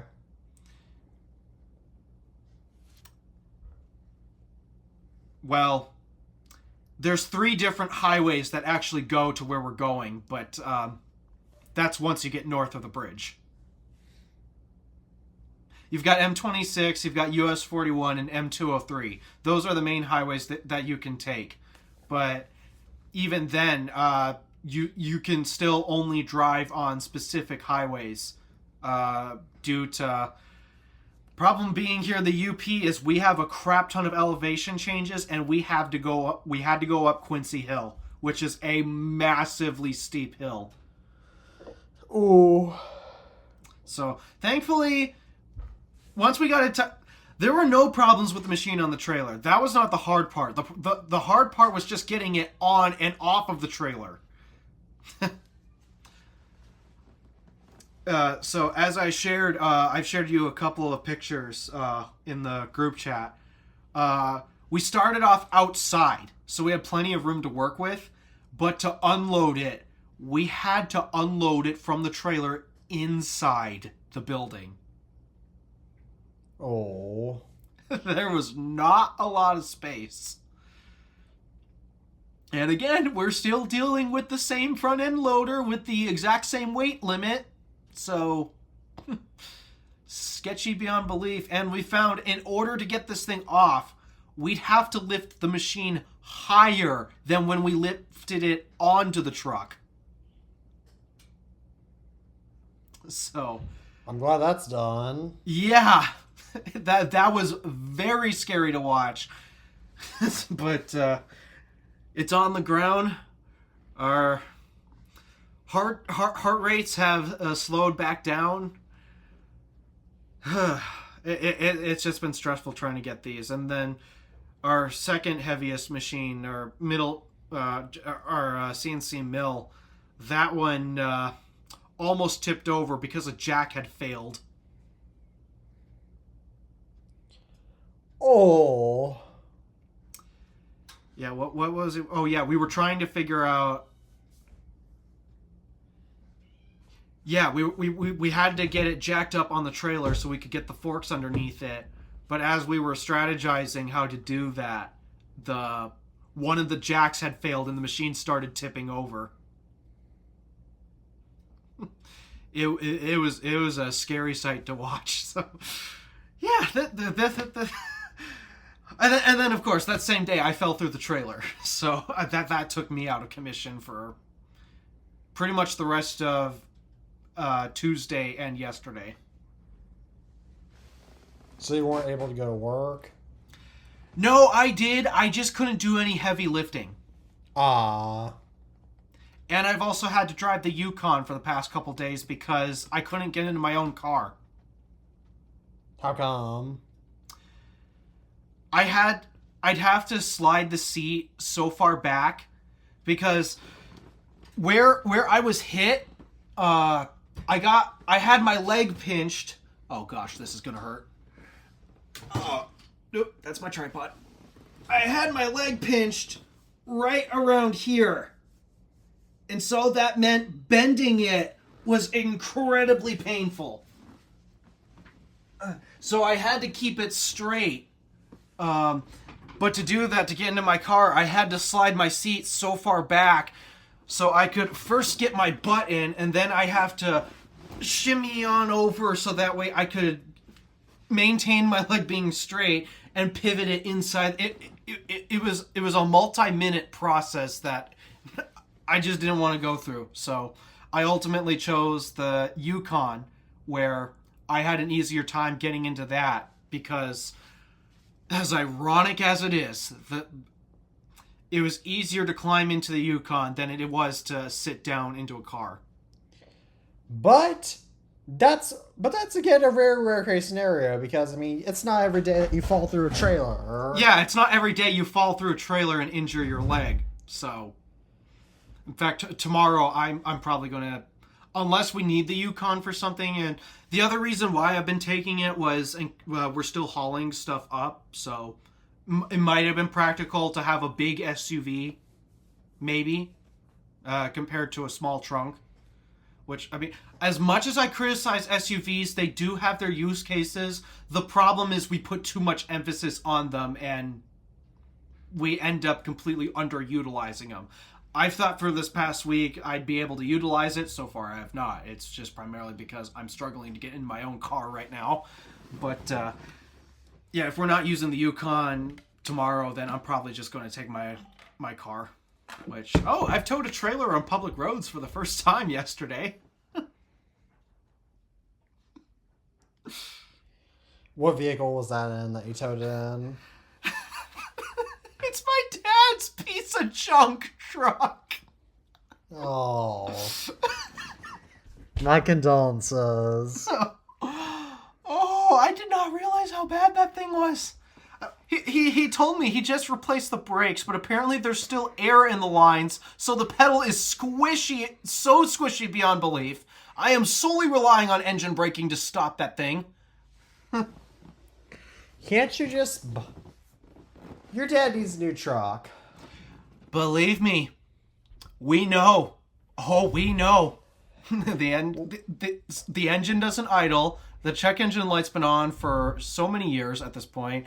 The bed, well, what bed? There is no bed. There's not even a flat bed on it. The bed's just gone. To my knowledge, he told me recently that the cab is now officially detached from the frame of the truck. Oh my god. That's how rusted out it is. Did I mention that it barely has any brakes? He keeps telling me he just did the brakes. He just did the brakes, but Yeah, you did mention that. yeah. And the steering. That was my biggest problem towing. It wasn't really the brakes because I could engine brake just fine, but the problem was the steering. The tie rods are loose, and I am all over the road in that thing. I cannot go above 55 miles an hour. Safely, at least. I think I know what your family's next road trip vehicle will be. On the interstate. Yeah, not that. Or on Texas Highway 130. I think that's the perfect road for the GMC. Once upon a time, it was driving on highways at 100 miles an hour. I kid you not. I think that truck would ultimately be better suited for Texas Highway 130, where the speed limit is 85 miles an hour. It's done 100. Yeah, it's done 100 miles an hour in Detroit traffic. Wonder if it could do that again. Not today. Not today at all. No, I think the engine would explode before it would get there. That thing is just tired. It needs to be retired. I think your dad just needs to suck it up and embrace technology. At this point, he is. But the problem is he just doesn't have money. And this move is not helping. Oh, yeah, I get. So, I've debated in the past buying a truck just so that way he has something. Even if it's under my ownership. Just get him out of that piece of junk. Does he need a truck? Yes. Unlike most people, he legitimately does need a truck. And not only does he need a truck, he needs a either 3/4 ton or a 1 ton truck. Which means he needs it for heavy duty trucking purposes. He does actually use it. I mean, for reference, we were just towing with it yesterday. But we've also been towing many other things over the years and hauling.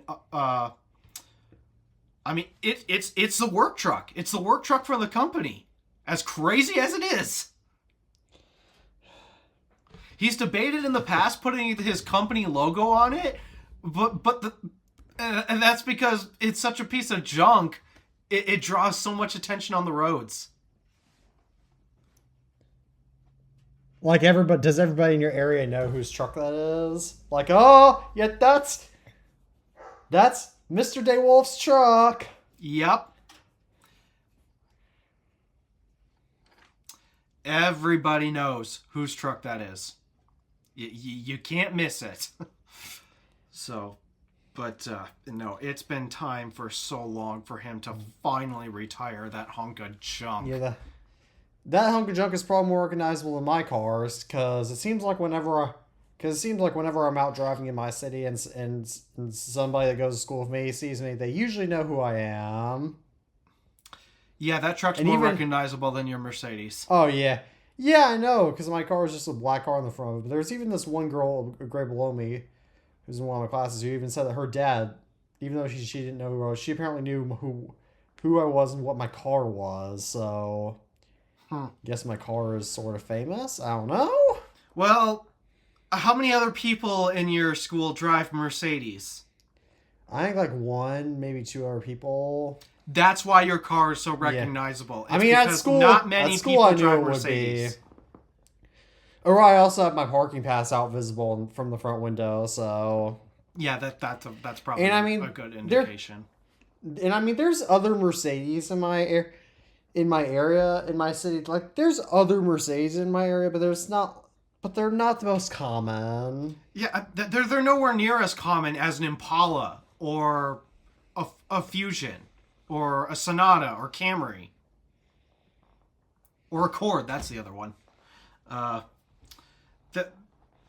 They're not as common as those brands. And so, yeah, you can often have an easier time recognizing people if they drive luxury vehicles, which you do.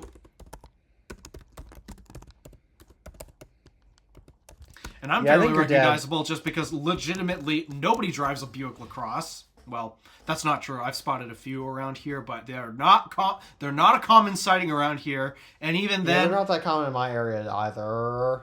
Yeah, and even then,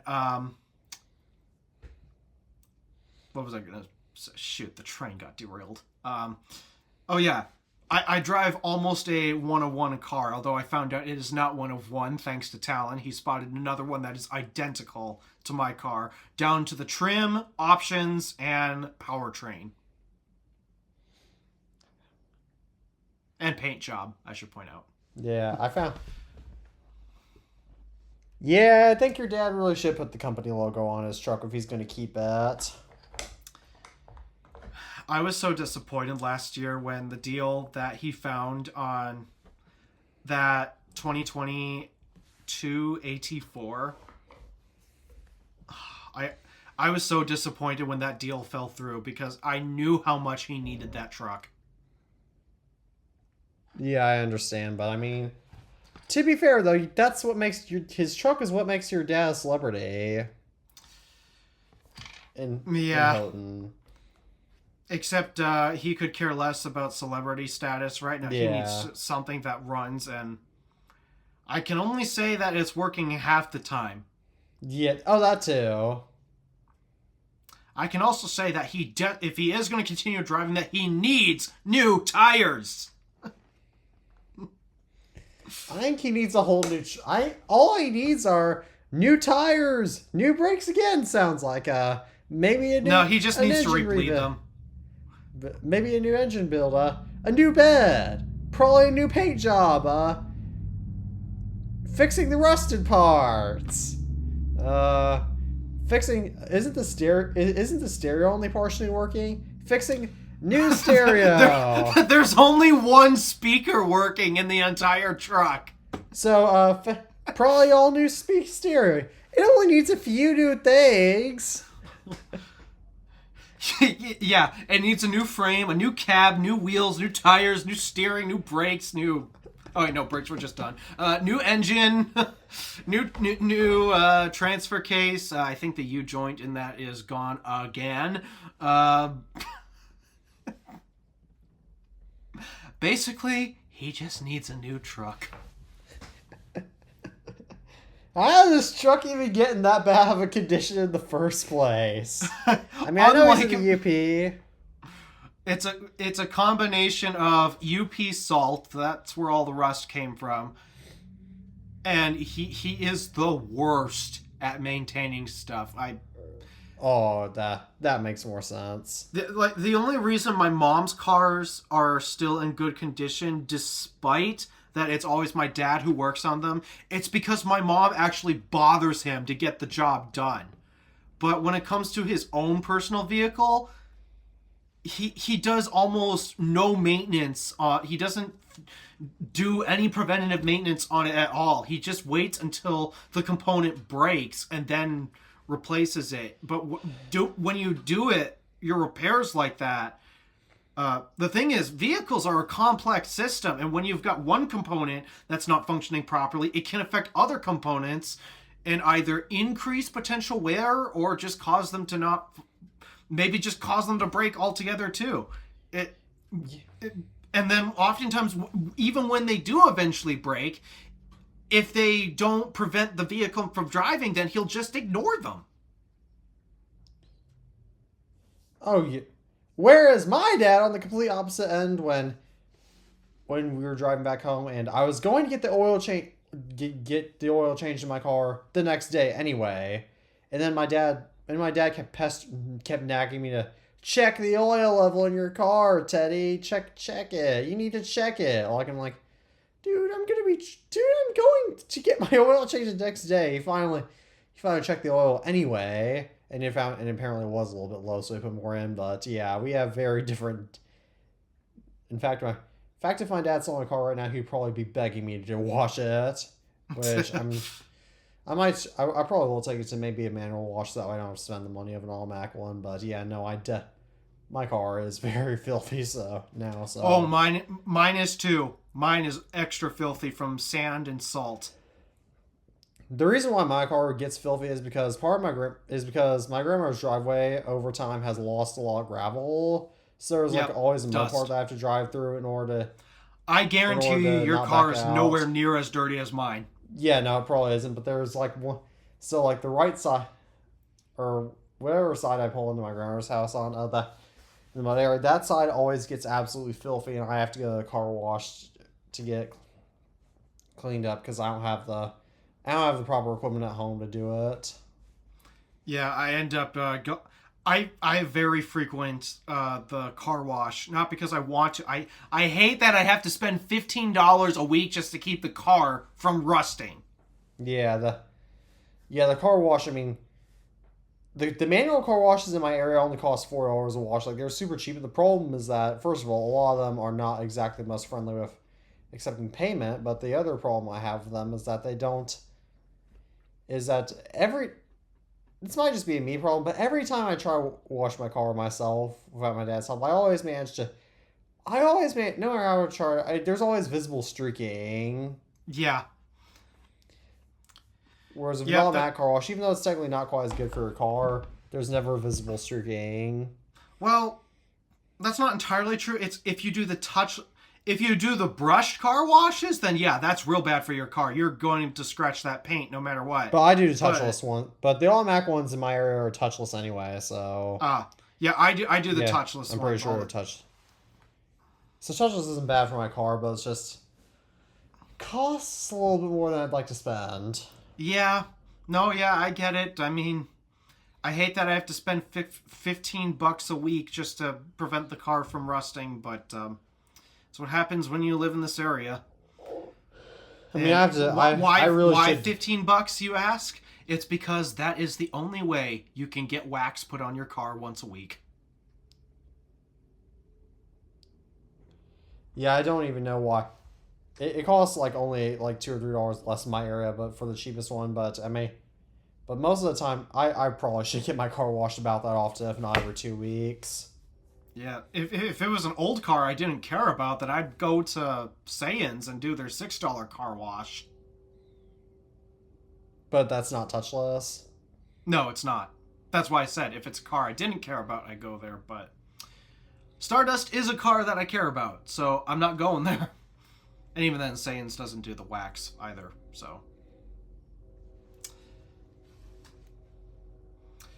I've got no problem driving the Yukon through there because nobody cares about that vehicle. And the hoopty, as we call it, yeah, that truck never gets washed. There's no point. My dad would have a fit if he saw that truck. Because my dad got fed up with his 04 F-150 and sold it because he got tired because it basically never worked and it was in great condition. Believe me, my dad would love to get a new truck. He's just cash. He does not have cash. Your dad should have bought my dad's old F-150. Sure, it has no issue. Sure, it basically never runs, but sure, it basically never runs, it basically doesn't have a working transmission because all the replacement transmissions that you can get for it are crap. But it's at least in good condition. It has a bed. Has nice blue paint on it. Except it's an F-150 and not an F-250 or an F-350. Oh, he needs a 250. Yeah, so what's convenient about Ford's naming convention is literally the name includes the classification of the truck. Oh, that's what I love about Ford trucks too. Usually whenever I think about classifications of trucks, I just always think, okay, is this a F-250 Chevy Silverado 2500 Ram 13 or Ram 2500? That's Ford's truck naming system. I mean, except for the Ranger, the Ranger used to be the F-100, so that doesn't make quite as much sense. But otherwise, Ford's truck naming makes perfect sense. Yeah. There's actual sense in their naming scheme, and so despite that, it doesn't sound as elegant as Silverado or Sierra. There's a method to their madness that I can get behind. But well, for one, my dad is not a Ford guy. He hates working on Fords. Just absolutely despises it. But even if he were to put up with that, it's not a heavy duty enough truck. It will crumble at what he puts on it. Yeah. Okay. My dad said that when he does eventually get a new truck, he probably wants to get, because he wants to be able to tow cars with it, he'll probably get at least I think he'll do at least a F-250 or Ram 2500 or something like that, but that's on the back burner for now, so I would steer him away from the Ram, as they are not known for their quality. Yeah, no, my dad probably won't do Ram either, because my dad hates Chrysler vehicles as much as you do. Yeah. And we used to drive a Chrysler 200, or because my mom doesn't mind Chrysler quite so much, we used to drive lots of Chrysler vehicles back when my parents were together. This is long before. This is in the previous decade, but nowadays. Yeah. But nowadays we don't draw. But nowadays, I mean, my mom doesn't even drive Chrysler, because Chrysler is probably going to disappear completely from the car market. There's no way they'll make it. I am still shocked that somehow they are still selling cars today, but and the one car they're selling has to be by far the least popular segment here in America. Yeah, but I mean, like, the whole Chrysler brands as a whole are probably not going to make it. Like Chrysler, like Stellantis is not. They're going down. It sucks to see their lineup as is, because on one hand, I liked a lot of their products aside from just their build quality. My grandmother had a 011 200. I feature that on the channel. It was a nice car. And their minivans are very practical and solid vehicles. But when you take a look at what they have offered today, Chrysler only has the Pacifica minivan, which, as stupid as it is, minivans are not popular enough here in the States. Then when you turn to some of Stellantis' other brands, like Dodge, they don't offer the Dart. They don't offer the Challenger. Yeah, it's now the Charger only. And when they redesigned the Charger, oh my goodness, was it a complete joke. As much as I love electric vehicles, that was a humongous offender in the electric space. What do they have for crossovers? I don't really know if they sell crossovers and SUVs. I mean, are they still producing the dated old Durango? Let me look at Dodge's website. That Durango is ancient. Vehicles. All they sell is the Hornet, Durango, Charger 4-door, and Charger. It's a Charger 2-door. I mean, I'm like, isn't the Charger 2-door just supposed to be a Challenger? One would think. I'm not the one who chose the branding behind everything. But, dude, the Durango is ancient! It can't even compete with what's on the market today. It is that old and dated. Wonder when it was last redesigned. Nissan has updated the Armada by this point. Dodge Durango last redesign.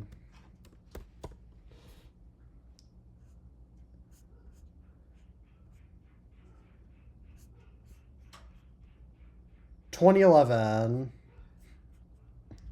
That's 15 years! So, for reference, this is like if the iPhone was still designed like the iPhone. Okay, those iPhones don't belong in that stack. This is like if it was still designed like the iPhone 4S. Imagine if iPhones still looked like this today, and that's Dodge Durango. That... Even Nissan, as hurting for cash as they are, Nissan has updated the Armada by this point. Toyota has updated the 4Runner and the Land Cruiser and the Sequoia by this point. And somehow we still have Dodge producing this old and dated SUV. They're still trying to pass it off as modern. iMac. This is worse than Apple's iMac. This is longer than any of It Apple's legitimately design streaks. is. Because Apple had a 9-year design streak with the iMac from 2012 until 2021. Yeah, I have no idea why anybody would still consider to buy a Durango. And the Hornet, from what I hear, is just another crappy Stellantis I've heard that's okay, but I mean, yeah, it's Stellantis. Like, you can't trust them. And then Jeep, The last innovative thing Jeep came out with was just the Wagoneer. The Wagoneer is even crap now. Yeah, the Wagoneer is like built with local. It's built with such low quality parts. Like the Wagoneer is even lower quality than the Lucid. From a build quality perspective. Yeah, the Wagoneer has such a poor build quality, and then Jeeps themselves, they have, especially the Compass, they have horrible engine problems. They are bringing back Cherokee, but they initially got rid of it. Like Jeep and the Renegade is just a joke. I really don't like the Wrangler because it is a horrible city driver. Oh, I mean, the Wrangler is not meant for that, but again, no one needs an off-road. No one needs a Wrangler. No one needs a Wrangler unless they legitimately live like miles upon miles from civilization. And I mean civilization as in a paved road. And that's I don't think there's anywhere in the United States, anywhere in the contiguous 48 states in Washington, D.C., I don't think there's anywhere in the contiguous 48 states where that's realistic. Well, I'd say in Loch LaBelle and Betty Gree, but where's that? That's north of me. I mean, do they have paved roads there? You can drive for quite a few miles on gravel road. Okay, there are some more. I forgot about gravel roads because there are some. Yeah, but I mean that's not the. And there's also like farm roads that are all gravel roads, but I mean sedans can also handle gravel roads. If they're flat. Once you get into ruts, then you might start questioning that. But again, that's not. But again, that's I know, but that's the point. The point is the circumstances in which drivers actually encounter that are far and few in between. Like, and pickup trucks can handle those types of scenarios too. As long as they're not turning tight. Yeah.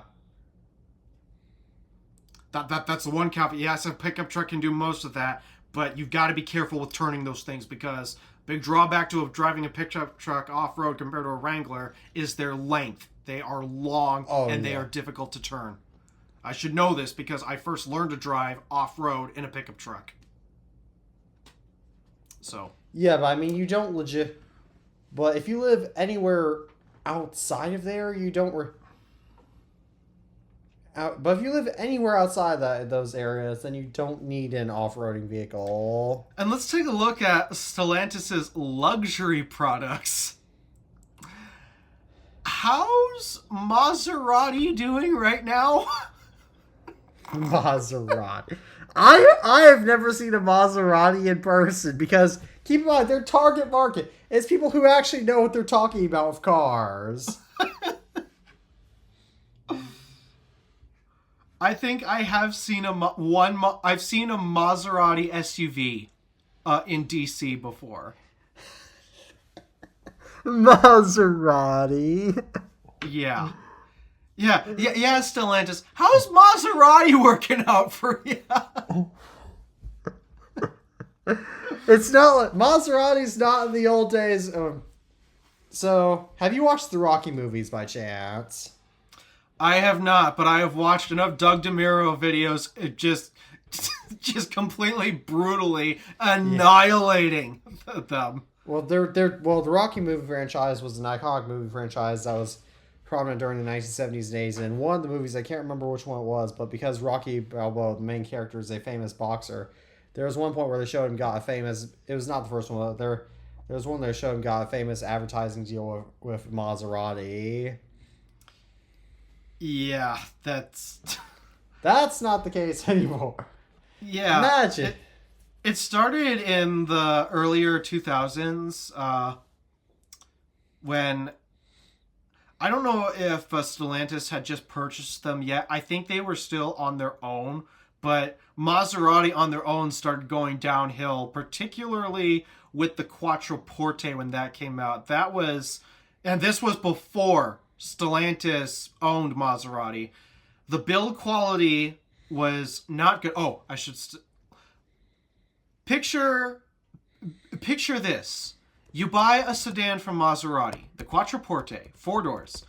The starting price before options is $106,000. Mind you, in debt and money back then. Yeah. This is pre-inflation. So if you adjust that for inflation, oh my goodness, does that price look even worse? But nonetheless, what did $106,000 get you, or should I say, what did it not get you? Well, you didn't get heated seats. Again, mid-2000s. Back then? It was kind of, if it wasn't standard, it was optional on an Impala. Oh! So if you can get something that is optional in an Impala, I would expect this to be standard equipment on an $106,000 car. And money then. So you didn't get heated seats. You got pretty shockingly, absolutely horrible build quality. Like it would embarrass a Jeep, if I'm being honest. It had styling that really did not age well. But then I think the worst thing, that's just to name a few things about it. Oh, another hilarious thing. There's a button in the center console that was labeled TV. So you think, oh, can I watch movies in this? Well, if you push the TV button, a little icon pops up that reads, TV not available. I'm going to clue you in here, everyone. TV was never available for the US market, but they never bothered to remove the TV button. So you spent $106,000 to include a TV in your Quattroporte, only to discover, oh no, that's something you can't have. Okay, how do you spell it? Quattroporte, I found it. Oh my. Yeah. They still sell it! Well, they've updated it over the years. Okay, what year should I look up? The one Doug reviewed was an 05, which is an early one, I believe. Oh my. So yeah, look up an 05 Quattroporte. It looks horrendous. Oh. People paid over. I would rather spend that much money on a Cybertruck because that looks dated even for them. You know, people have tried to tell me that the Lucid Air looks like a Buick. I'd argue the Quattroporte looks like an even worse Buick from that era. The Quattroporte.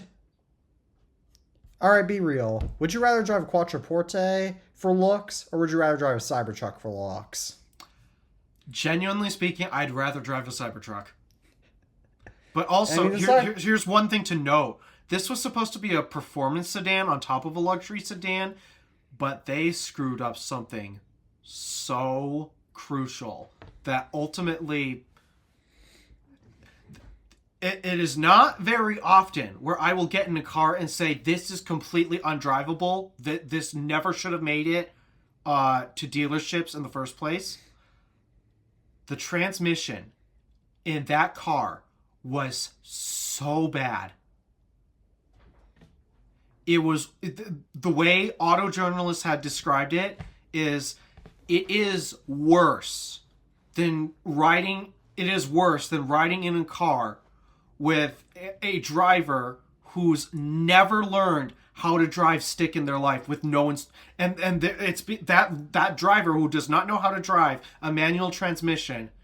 They don't have any instructions. They have to get in and figure it out for themselves. It is worse than getting in a manual car with a driver that does not know how to drive it. Is this an automatic transmission car? What's the engine in it? Supposedly it was a Ferrari-derived V8, so it shared some design aspects from Ferrari. The engine wasn't particularly the problem. The problem was the transmission. Oh, yeah. It just completely... They put a Ferrari-derived V8 in this car. And I would never buy it if money was no object. Because the transmission completely ruined it. It turned what should feel like a Ferrari driving-ish experience due to its Ferrari-derived V8. It turned it into an experience of learner driver that's never learned to drive a stick worse shift. than Impala. Yeah, it was that bad, and this is before Stellantis bought it.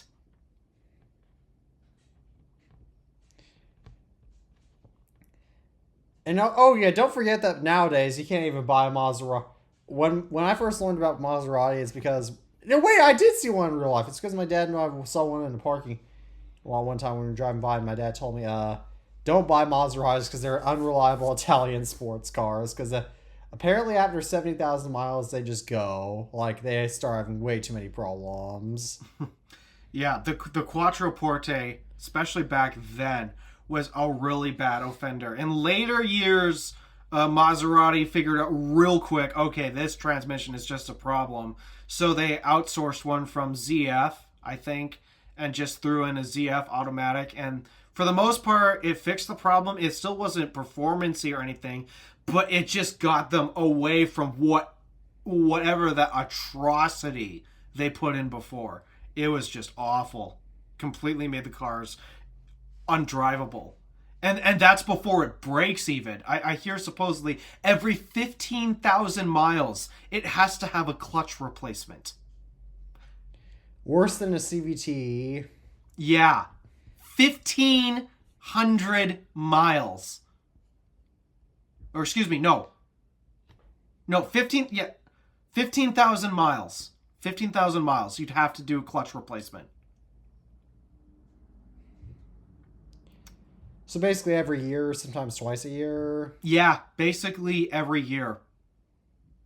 So. Oh my god. And what does that cost? At least $8,000. Mind you, in money back then. And today. Yeah. So. Because we're out of time, is it okay if we go ahead and conclude the show now? Yeah, I don't really know if there's anything else to... Oh, I mean, it's 2 minutes till closing anyway, so... Yeah. Everyone, don't buy a Maserati, and don't fall through a semi-truck trailer. Highly not recommended. Alright. As always, thank you all for tuning in to the iTunes Fan Podcast. As always, I'm Teddy Macker from the iTunes Fanboy. And my name is DeWolf from the Random Alpha. As always, we're saying peace out for now and hope to see you all in the next episode. Take care, everyone.